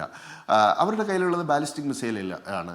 ഇൻ്റർമീഡിയറ്റ് റേഞ്ച് ബാലിസ്റ്റിക് മിസൈലുകളുണ്ട്, ഷോർട്ട് റേഞ്ച് SRBMs ധാരാളമുണ്ട്. ഈ SRBMs അവർ ഒത്തിരി ഹൂത്തികൾക്കും ഹിസ്ബുള്ളയ്ക്കും ഒക്കെ കൊടുത്തിട്ടുമുണ്ട്. അത് ഫയർ ചെയ്ത് കഴിഞ്ഞാൽ ആ ഫയർ ചെയ്യുന്ന ശക്തിയിലാണ് ഈ മിസൈലുകൾ പോയി പതിക്കുക. അതേസമയം ക്രൂയിസ് മിസൈലുകളാകട്ടെ അതിന് സ്വന്തമായി എഞ്ചിൻ ഉള്ളതുകൊണ്ട് അതിനെ തിരിച്ചു വിളിക്കാൻ പോലും പറ്റും. അപ്പോൾ ഈ ക്രൂയിസ് മിസൈൽ സാങ്കേതിക വിദ്യ കൂടി ഇറാൻ നേടിയെടുത്തു കഴിഞ്ഞാൽ ഈ അറബ് രാജ്യങ്ങളുടെ സുരക്ഷിതത്വം വലിയ പ്രതിസന്ധിയിലാകും എന്നുള്ളതൊരു വാസ്തവമാണ്. എന്തായാലും ഒമാനിലേക്ക് ആക്രമിച്ചത് ഞങ്ങളല്ല എന്ന്, ഒമാനിലേക്ക് മാത്രം ആക്രമിച്ചത് ഞങ്ങളല്ല എന്ന് ഇറാൻ പറയുന്നുണ്ട്. സിമോൻ വർഗീസ്, ഗൾഫിൽ സമാധാനം പുലരട്ടെ, പക്ഷേ ഇപ്പോഴും അവിടെ ഇവിടെ ആക്രമണം ഉണ്ടാവുന്നുണ്ട്, സംഭവിക്കുന്നുണ്ടത്. ലെബനനിൽ വലിയ സംഘർഷം നടക്കുന്നുണ്ട്. സമാധാനത്തിൻ്റെ യുഗം കഴിഞ്ഞു എന്നാണ് ഹിസ്ബുള്ളയുടെ പ്രഖ്യാപനം. ഇനി ഒന്നുമില്ല, തുറന്ന യുദ്ധം എന്നാണ് പ്രഖ്യാപനം. പോരാട്ടം ഗ്രേറ്റ് സാത്താനോടാണ്, പിശാചിനോടാണ്. അവിടെ സമാധാനത്തിന് പ്രസക്തിയില്ല എന്ന് പറയലാണ് ഇറാൻ. ഈ പ്രതികരണങ്ങളൊക്കെ പേടിപ്പിക്കുന്ന പ്രതികരണങ്ങൾ തന്നെയാണ് സിമോൻ വർഗീസ് സമാധാനകാംക്ഷികൾക്ക്. തീർച്ചയായും സമാധാനകാംക്ഷികളെ സംബന്ധിച്ചിടത്തോളം വളരെയധികം ആകാംക്ഷ ഉണ്ടാക്കുന്ന പ്രതികരണങ്ങളാണ്. ഇന്ത്യൻ വംശജരായ, ഇന്ത്യൻ പാസ്പോർട്ട് ഹോൾഡേഴ്സായ 90 ലക്ഷത്തോളം പേരാണ് വിവിധ അറബി ഇസ്ലാമിക രാജ്യങ്ങളിലുള്ളത്, പ്രത്യേകിച്ചും പേർഷ്യൻ ഗൾഫ് മേഖലയിലുള്ളത്. അവരുടെ എല്ലാം മനസ്സിൽ ഇടുത്തി വീഴുന്ന രീതിയിലുള്ള ഒരുതരം പ്രസ്താവന സാഹിത്യമാണ് രണ്ടു പക്ഷത്തും സംഭവിക്കുന്നത്. ട്രംപിന്റെ ലേറ്റസ്റ്റ് സ്റ്റേറ്റ്മെന്റ് അനുസരിച്ച് ഇനി ചർച്ചയില്ല. ഇറാൻ പറയുന്നത് ഞങ്ങൾക്ക് ചർച്ചയ്ക്ക് താല്പര്യമില്ല. ബ്രിട്ടനോട് പിണങ്ങി നിൽക്കുന്ന അമേരിക്ക, അതായത് ബ്രിട്ടൻ ഈ യുദ്ധത്തിൽ അമേരിക്കയ്ക്ക് അനുകൂലമായി പങ്കെടുക്കുന്നില്ല എന്ന രീതിയിൽ വലിയ പരിഭവമായി അമേരിക്ക നിൽക്കുന്നു. ബ്രിട്ടൻ പറയുന്നു തീർച്ചയായും മുൻ അനുഭവങ്ങൾ ഞങ്ങളെ ഒരു പാഠം പഠിപ്പിച്ചിട്ടുണ്ട്. ഇറാനിൽ സദ്ദാം ഹുസൈനെ പുറത്താക്കാൻ വേണ്ടി പറഞ്ഞ കാര്യങ്ങളൊന്നും അവസാനം ശരിയായി വന്നില്ല. ഞങ്ങൾക്ക് നിങ്ങളോടൊപ്പം ചേർന്ന് നിന്നതുകൊണ്ട് ബ്രിട്ടന് മുഖം നഷ്ടപ്പെട്ടു എന്നാണ് പറയുന്നത്. അങ്ങനെയെങ്കിൽ തീർച്ചയായും ഇത് അമേരിക്കയുടെയും ഇസ്രായേലിന്റെയും മാത്രം യുദ്ധമായിട്ട് മാറുമ്പോൾ മുഖം നഷ്ടപ്പെടാതിരിക്കാനായി ഇനി അമേരിക്കയും ഇസ്രായേലും എന്താണ് ചെയ്യുന്നത്? കാരണം ഒരു കാര്യം ഉറപ്പാണ്, ഈ ആകാശങ്ങളിൽ നിന്നുകൊണ്ട് മാത്രം പൂർണ്ണമായി അമേരിക്ക ആഗ്രഹിക്കുന്ന രീതിയിൽ യുദ്ധം ജയിക്കാനാവില്ല.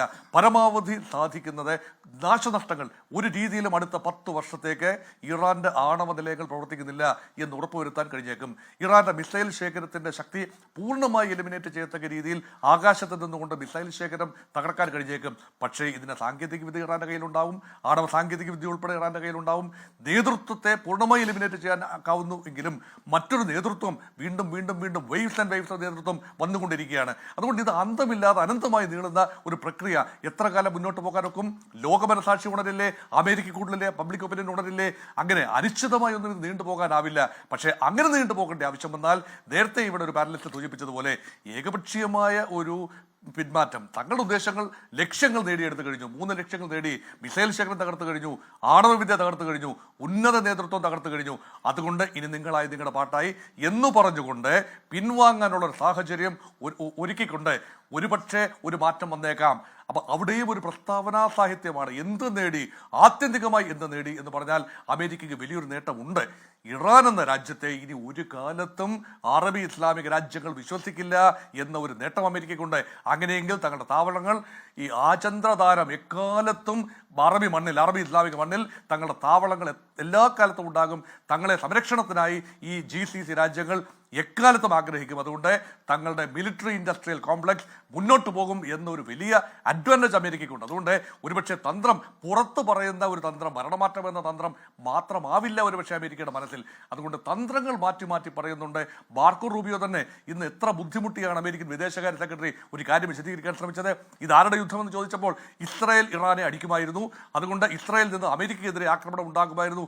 ഇത് കണ്ടുകൊണ്ട് തങ്ങൾ പ്രീ എംപ്റ്റീവ് സ്ട്രൈക്ക് നടത്തി എന്ന രീതിയിൽ ഒരു വല്ലാത്ത അഴകുഴമ്പൻ പ്രസ്താവന നടത്തി പിൻവാങ്ങുന്ന മാർക്കോ റൂബിയോയാണ് കാണുന്നത്. അതുകൊണ്ട് അമേരിക്കയെ സംബന്ധിച്ചിടത്തോളം, ഇസ്രായേലിനെ സംബന്ധിച്ചിടത്തോളം ക്ലാരിറ്റി ഉണ്ട്. ഇസ്രായേലിന് ഒരു പക്ഷേ ക്ലാരിറ്റി ഉണ്ടാവും. കാരണം അവരുടെ ലക്ഷ്യങ്ങൾ അമേരിക്ക തകർക്കുന്നുണ്ട്. അവരുടെ ഉദ്ദേശങ്ങൾ നിറവേറ്റുന്ന രീതിയിൽ അമേരിക്ക കൃത്യമായി പ്രവർത്തിക്കുന്നുണ്ട്. അത് ഇസ്രായേലിന്റെ മേന്മയാണ്.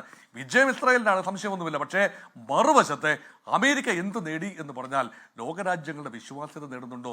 പലരും മിണ്ടാതിരിക്കുന്നു. പല രാജ്യങ്ങൾ, ഇന്ത്യ ഉൾപ്പെടെയുള്ള രാജ്യങ്ങൾ മൗനം പാലിക്കുന്നു. ഈ മൗനം വാചാലമാണ്. പലരും വളരെ വിമർശന സ്വരത്തിലാണ്. നരേന്ദ്രമോദി എന്തുകൊണ്ട് സംസാരിക്കുന്നില്ല, എന്തുകൊണ്ട് കൃത്യമായ നിലപാടെടുക്കുന്നില്ല? പണ്ട് മുൻകാലത്ത് ചേരിചേരാ നയമുണ്ടായിരുന്നല്ലോ ശ്രീ ഹാഷ്മി. ചേരിചേരാ നയമുള്ളപ്പോഴും നെഹ്റു കൊണ്ട് പറഞ്ഞിരുന്നു, ഞങ്ങൾ ചേരിചേരാ നയമാണ്, അതിനർത്ഥം ഇന്ത്യ എന്ന രാജ്യം നിഷ്പക്ഷമാണെന്നല്ല. ഒരു അഭിപ്രായം പറയേണ്ടി വരുമ്പോൾ കൃത്യമായ അഭിപ്രായം പറയാൻ ഇന്ത്യക്ക് കഴിയും. അതാണ് ഇന്ത്യയുടെ ചേരിചേരാ നയം. ആ ഒരു പാരമ്പര്യമുള്ള രാജ്യം ഇപ്പോൾ അയത്തുള്ള അലി ഖുമേനി എന്ന ഉന്നത നേതാവ് വധിക്കപ്പെട്ടു. അങ്ങനെ വധിക്കപ്പെട്ടപ്പോൾ എന്തുകൊണ്ട് കൃത്യമായ ഒരു അഭിപ്രായം, ആ രാജ്യത്തിന്റെ നേതാവ് വധിക്കപ്പെട്ടു, ഞങ്ങൾ അപലപിക്കുന്നു അല്ലെങ്കിൽ കൺസേൺ രേഖപ്പെടുത്തുന്നു എന്ന് പറഞ്ഞില്ല. റഷ്യയും ചൈനയും ഒക്കെ പറഞ്ഞു, പാകിസ്ഥാനും പറഞ്ഞു കേട്ടോ, ഇല്ലെന്ന് പറയാനൊക്കില്ല. അതുകൊണ്ട് ഇന്ത്യ ചില കാര്യങ്ങൾ, നിലപാടുകൾ ഓപ്പണായിട്ട് നിലപാടെടുക്കുന്നതിന് എന്തിനാണ് ഭയം? ഇവിടെ അമേരിക്കയുടെ ആക്രമണത്തെക്കുറിച്ച് പരാമർശിക്കാതിരിക്കാം, പക്ഷേ ആ രാജ്യത്തിൻ്റെ ഒരു അയൽ രാജ്യത്തിൻ്റെ ഉന്നത നേതൃത്വം പിന്നെ നിഷ്കാസനം ചെയ്യപ്പെടുമ്പോൾ അവിടെ ഒരു പ്രതികരണം പോലും നടത്താതെ ഇറാന്റെ ഭാഗത്ത് നിന്ന് വെസ്റ്റ് ഏഷ്യയിലേക്ക് ആക്രമണം നടക്കുന്നു, UAE-യിലേക്ക് ആക്രമണം നടക്കുന്നു, അത് കൃത്യമായി അപലപിക്കുന്നു. അപ്പോൾ ഒരു ബാലൻസ്ഡ് അപ്രോച്ച്, അത് തീർച്ചയായും നമ്മുടെ സ്ട്രാറ്റജിക് ഓട്ടോണമിയുടെ വലിയൊരു ഭാഗമാണ്. ഒരു ബാലൻസ്ഡ് അപ്രോച്ച് ഉക്രൈൻ റഷ്യ യുദ്ധത്തിൽ അത് നമ്മൾ പറഞ്ഞു, വലിയ രീതിയിൽ പറഞ്ഞു. അങ്ങനെ ഒരു ബാലൻസ് ഇല്ലാതെ മുന്നോട്ട് പോകാനാവും. നമ്മുടെ സമയം കഴിയാണ്. എങ്കിൽ കൂടിയും ബാക്കി കാര്യങ്ങളൊക്കെ പോട്ടെ. ഇറാൻ പിടിച്ചു നിൽക്കുന്നുണ്ട്, അക്കാര്യത്തിൽ തർക്കമില്ല. ഇറാൻ ഇസ്രായേലിന്റെ ഈ പറഞ്ഞ അയൺ ഡോമും ഡേവിഡ് സ്ലിംഗും ആരോ 3യും ഒക്കെ അതിജീവിച്ചുകൊണ്ട് കുറച്ചെങ്കിലും മിസൈലുകൾ പോയി വീഴുന്നുണ്ട്. അത് അവിടുത്തെ എന്താണ്, അവരുടെ പ്രസിഡന്റും അവരുടെ ഫോറിൻ മിനിസ്റ്റർ വക്താവും ഒക്കെ അവിടങ്ങളിൽ, നെതന്യാഹു അടക്കം അവിടങ്ങളിൽ വന്ന് സ്ഥിരീകരിക്കുന്നുണ്ട്. ഒരു അക്കാദമിക് താല്പര്യം ചോദിക്കുകയാണ്, ഇറാൻ എന്ന് പറയുന്ന രാഷ്ട്രം വളരെ ദീർഘവർഷങ്ങളായി ഉപരോധം കൊണ്ട് അങ്ങനെ ചുറ്റപ്പെട്ട രാജ്യമാണ്. അവരുടെ കയ്യിലുള്ള എണ്ണ പോലും വിൽക്കാൻ കരുത്തില്ലാതെ പണമില്ലാത്ത രാജ്യമാണ്. എന്ന് പറഞ്ഞാൽ എല്ലാവരും ഒറ്റപ്പെടുത്തി ഒറ്റയ്ക്ക് നിൽക്കുന്ന രാജ്യമാണ്. ആ രാജ്യത്തിന് എങ്ങനെയാണെന്ന് ഈ വൻശക്ത രാഷ്ട്രങ്ങളോട് പിടിച്ചു നിൽക്കൽ പോലും സാധ്യമാവുന്നത്? ശ്രീ ശ്രീ ഹാഷ്മി, ഇതിനകത്ത് നമ്മൾ മനസ്സിലാക്കുന്നത് ഇതൊരു അസിമെട്രിക് വാർഫെയറിലേക്ക് പോകും. അതായത് ഇപ്പോൾ ഒരു രണ്ട് തുല്യ ശക്തികളല്ല, ഒരു വലിയൊരു ശക്തിയും ഒരു അത്ര ശക്തി അല്ലാത്ത രീതിയിലുള്ള ഒരു യുദ്ധമാണിത്. അപ്പോൾ ആ യുദ്ധത്തിൽ അവരുടെ ടാക്ടിക്സ് മാറ്റിയവർ, ആ ടാക്ടിക്സിലൂടെ ഈ വലിയൊരു ശക്തികളുടെ അവരുടെ എന്താണോ അവരുടെ റിയൽ സ്ട്രെങ്ത്, ആ സ്ട്രെങ്ത്തിനെ ഇല്ലാതാക്കിയിട്ടുള്ള ഒരു സ്ട്രാറ്റജിയാണ് ഇറാൻ ഇവിടെ ചെയ്യുന്നത്. അതുകൊണ്ടാണ് അവർക്ക് പിടിച്ചു നിൽക്കാൻ സാധിക്കുന്നത്. ഈ നേരത്തെ പറഞ്ഞ പോലെ അവരുടെ ഈ കംപ്ലീറ്റ് ആയിട്ടുള്ള ഡീസെൻട്രലൈസ്, അതായത് അവരവർ ഓരോരുത്തർ ഓരോ കമാൻഡർ എന്നുള്ള നിലയിലും ആ കമാൻഡറിന്റെ അണ്ടറിൽ കുറച്ച് മിസൈൽസും മറ്റു കാര്യങ്ങളൊക്കെ ഉള്ളത് കൊണ്ട് US-നെ സംബന്ധിച്ചോളം കംപ്ലീറ്റ് ആയിട്ട് അതിനെ ഇല്ലാതാക്കാൻ സാധിക്കില്ല. നേരത്തെ പറഞ്ഞ പോലെ ഗാസ പോലത്തെ ഒരു ചെറിയ സ്ഥലത്ത് ഹമാസിനെ ഇല്ലാതാക്കാൻ പറ്റാത്തപ്പം ഇത്രയും വലിയൊരു രാജ്യത്ത് ഇങ്ങനെയുള്ള ഒരു സ്ട്രാറ്റജിയിൽ എങ്ങനെയാണ് ഇല്ലാതാക്കാൻ പറ്റുക? അതുപോലെ തന്നെ രണ്ടാമത്തെ കാര്യം, drones, short range missiles, long range missiles എപ്പോഴും എക്കാലത്തും ഇറാന്റെ സ്ട്രെങ്ത് ആയിരുന്നു. അത് അവർക്ക് സ്വയമായിട്ട് നിർമ്മിക്കാനുള്ള കഴിവുണ്ട്. ഇനി എത്രയൊക്കെ തകർത്താലും അവർ ഒരു സ്റ്റോക്ക് പൈൽ എന്തായാലും അവർ കണ്ടുവച്ച് ഇത്രയൊക്കെ പ്ലാനിങ് ചെയ്തിട്ടുണ്ടെങ്കിൽ അവർ അതിൻ്റെ ഒരു റിഡൻഡൻസി പ്ലാൻ, അതായത് അറ്റാക്ക് നടന്നത് നമ്മൾ എങ്ങനെ ചെയ്യാമെന്നുള്ളൊരു പ്ലാനും അവരുടെ കയ്യിലുണ്ട്. അപ്പോൾ ഇത് എനിക്ക് തോന്നുന്നു ഇറാനെ സംബന്ധിച്ചുള്ള അവരെ സംബന്ധിച്ചുള്ള ഇത് നീട്ടി കൊണ്ടുപോകാനുള്ള ശ്രമം അവർ നടത്തത്തുള്ളൂ. എത്രത്തോളം ഇത് നീണ്ടു പോകുന്നോ അത്രത്തോളം US-ന്റെ കാഷ്വാലിറ്റീസ് കൂടുകയും ചെയ്യും. US-ന്റെ അത്രമാത്രം പ്രഷർ വരും. നോക്കൂ, ഇപ്പം ഇറാന്റെ ഉള്ളിൽ 100 പേര് മരിക്കുകയാണെങ്കിൽ നമ്മൾ അറിയുന്നില്ല. പക്ഷേ US-ന്റെ ഒരു സോൾജർ മരിച്ചപ്പോലും നമ്മൾ അറിയും. അത്രമാത്രം പ്രഷർ US-ൽ വരും. ഇവിടെ കുവൈത്തിലോ ബഹ്റൈനിലോ UAE-യിലോ ആരെങ്കിലും മരിച്ചു കഴിഞ്ഞാൽ നമ്മൾ അറിയുന്നുണ്ട്. അപ്പോൾ അത്രമാത്രം പ്രഷർ കൊണ്ടുവരാനുള്ള സ്ട്രാറ്റജിയാണ്. അപ്പോൾ ഇത് നമ്മൾ മനസ്സിലാക്കുന്ന ഒരു തന്ത്രമാണ് ഇറാന്റെ. ആ തന്ത്രത്തിൽ അവർക്ക് ശക്തി ഇല്ലാത്ത കാര്യങ്ങളെ മറച്ചു വെച്ചുകൊണ്ട് അവരുടെ ശക്തിയെ ഏറ്റവും നല്ല രീതിയിൽ ചെയ്തുകൊണ്ടുള്ള ഒരു യുദ്ധമാണ് ഇതുവരെ നമ്മൾ കണ്ടത്. ഇനി വരും ദിവസങ്ങളിൽ ഇത് എങ്ങോട്ട് പോകും എന്ന് നമുക്ക് ഇപ്പം ആക്ച്വലി പറഞ്ഞാൽ ആർക്കും പറയാൻ പറ്റാത്ത ഒരു അവസ്ഥയാണ്. യഥാർത്ഥത്തിൽ അവരുടെ ശക്തി ശ്രീ ഡിന്നി നോക്കൂ, പട്ടാപ്പകലാണ് പോയി അവരുടെ ഏറ്റവും ടോപ്പ് ലീഡർഷിപ്പിനെ കൊല്ലുന്നത്. പട്ടാപ്പകൽ, രാത്രിയുടെ മറവോ ഒളിച്ചിരുന്നോ ഒന്നുമല്ല, നേർക്കുനേർ ആകാശത്തിന് മുകളിൽ പോയി ബോംബിട്ട് കൊല്ലുകയാണ്. അപ്പോൾ അത്രയും കോൺഫിഡൻസ് അവർക്കുണ്ട്. ആ കോൺഫിഡൻസ് എന്തുകൊണ്ടാണ്? ഇറാന്റെ ഈ പറയുന്ന ആകാശമേല പത്രത്തോളം നഗ്നമാണ്. അവിടെ ബോംബിട്ടാൽ എത്ര ഫൈറ്റർ ജെറ്റുകൾ പോകാം, എന്താണ് പൂർണ്ണ മേധാവിത്വം ഉറപ്പാണെന്ന ഉറപ്പിലാണല്ലോ അങ്ങോട്ടൊക്കെ പോകുന്നത്. അങ്ങനെ പോകുന്നവർക്ക് ഇറാന്റെ പക്കലുള്ള ഈ പറയുന്ന ഭൂഗർഭ തുരങ്കങ്ങളിലും മലകൾക്കടിയിലും ഒക്കെ ഒളിപ്പിച്ചു വെച്ചിരിക്കുന്ന ഈ പറയുന്ന ബാലിസ്റ്റിക് മിസൈൽ കപ്പാസിറ്റിയെ പറ്റി ബോധ്യമില്ലാതെ പോയോ ശ്രീ ഡിന്നി? നോക്കൂ ശ്രീ ഹാഷ്മി, നമ്മുടെ മുന്നിൽ എത്രമാത്രം ഉദാഹരണങ്ങളാണ് ഇതുള്ളത്. ഇപ്പം അമേരിക്കയിൽ, അഫ്ഗാനിസ്ഥാനിൽ എന്താണ് സംഭവിച്ചത്? ഈ അഫ്ഗാനിസ്ഥാനിൽ ഇറാന്റെ ഇത്ര 10-1 ശക്തി പോലും ഇല്ലായിരുന്നു. എന്നിട്ട് അവർക്ക് എന്തെങ്കിലും ചെയ്യാൻ പറ്റുമോ? ഈ ഫൈറ്റർ പ്ലെയിൻസും ഹെലികോപ്റ്റേഴ്സും വരുമ്പോൾ അവരെല്ലാം ആ മലയുടെ അകത്തോട്ട് കയറിയിട്ട് തിരിച്ചു വന്നിട്ട് വീണ്ടും അടിക്കുന്ന എത്ര വീഡിയോസ് നമ്മൾ കണ്ടിരിക്കുന്നു. അപ്പൊ അതുപോലത്തുള്ള ടാക്ടിക്സ് മാറിക്കഴിഞ്ഞാൽ എത്ര വമ്പൻ ശക്തിയാലും അവരെ പിടിച്ചു നിർത്താൻ സാധിക്കും. അത് US വിയറ്റ്നാമിലും പഠിച്ചിട്ടുണ്ട്, കൊണ്ടും പഠിച്ചിട്ടുണ്ട്, ഈ അഫ്ഗാനിസ്ഥാനിലും കൊണ്ടും പഠിച്ചിട്ടുണ്ട്. ഇവിടെയും ഇറാൻ ആ സ്ട്രാറ്റജി തന്നെയാണ് ഉപയോഗിക്കുന്നത്. അവർക്ക് ഈ രണ്ട് ശക്തികളും തമ്മിൽ കമ്പയർ ചെയ്ത് അവർക്കൊന്നുമില്ല. പക്ഷേ എന്തായാലും ഇറാൻ അത്ര വേഗം വെനിസ്വല പോലെ അമേരിക്ക എളുപ്പമാവില്ല. ഒരു മെസ്സേജ് ഒന്ന് വായിച്ചോട്ടെ. ഈ യുദ്ധം നീണ്ടുപോകാൻ ആഗ്രഹിക്കുന്നവരുടെ ശ്രദ്ധയ്ക്ക്, ആരും സ്വസ്ഥമായി ഉറങ്ങില്ല, നമ്മളൊക്കെ അനുഭവിക്കും, യുദ്ധം എത്രയും പെട്ടെന്ന് നിർത്താൻ പ്രാർത്ഥിക്കൂ. മറ്റൊരു മെസ്സേജ് വായിച്ചോട്ടെ. കത്തിക്കരിഞ്ഞ് 150 കുഞ്ഞുങ്ങളുടെ മുഖങ്ങൾ കാർമേഘങ്ങളായി ഇസ്രായേലിന്റെ ഗോതമ്പ് പാടങ്ങളിൽ മഴയായി പെയ്യാൻ നിൽപ്പുണ്ട്. അത് ചപ്പാത്തി വെച്ച് ചിലപ്പോൾ ഇസ്രായേൽ ഭരണകൂടം കഴിക്കുമായിരിക്കും. എങ്കിലും ഈ യുദ്ധത്തിൽ മരിച്ച 150 കുഞ്ഞുങ്ങൾക്ക്, യുദ്ധങ്ങളിൽ മരിച്ച കുഞ്ഞുങ്ങൾക്ക് ആദരവ് അർപ്പിച്ചുകൊണ്ട് എൻകൗണ്ടർ പൂർണ്ണമാകുന്നു. ചർച്ചയിൽ പങ്കെടുത്ത എല്ലാവർക്കും നന്ദി. പ്രിയ പ്രേക്ഷകർക്ക് ശുഭരാത്രി. ലോകത്തെവിടെയായാലും ഏത് സമയത്തും 24 വാർത്തകളും ഓഗ്മെന്റഡ് റിയാലിറ്റി പാക്കേജുകളും എക്സ്പ്ലെയിനറുകളും വിശദമായി കാണാൻ ഞങ്ങളുടെ യൂട്യൂബ് ചാനൽ നിങ്ങൾക്ക് സബ്സ്ക്രൈബ് ചെയ്യാം.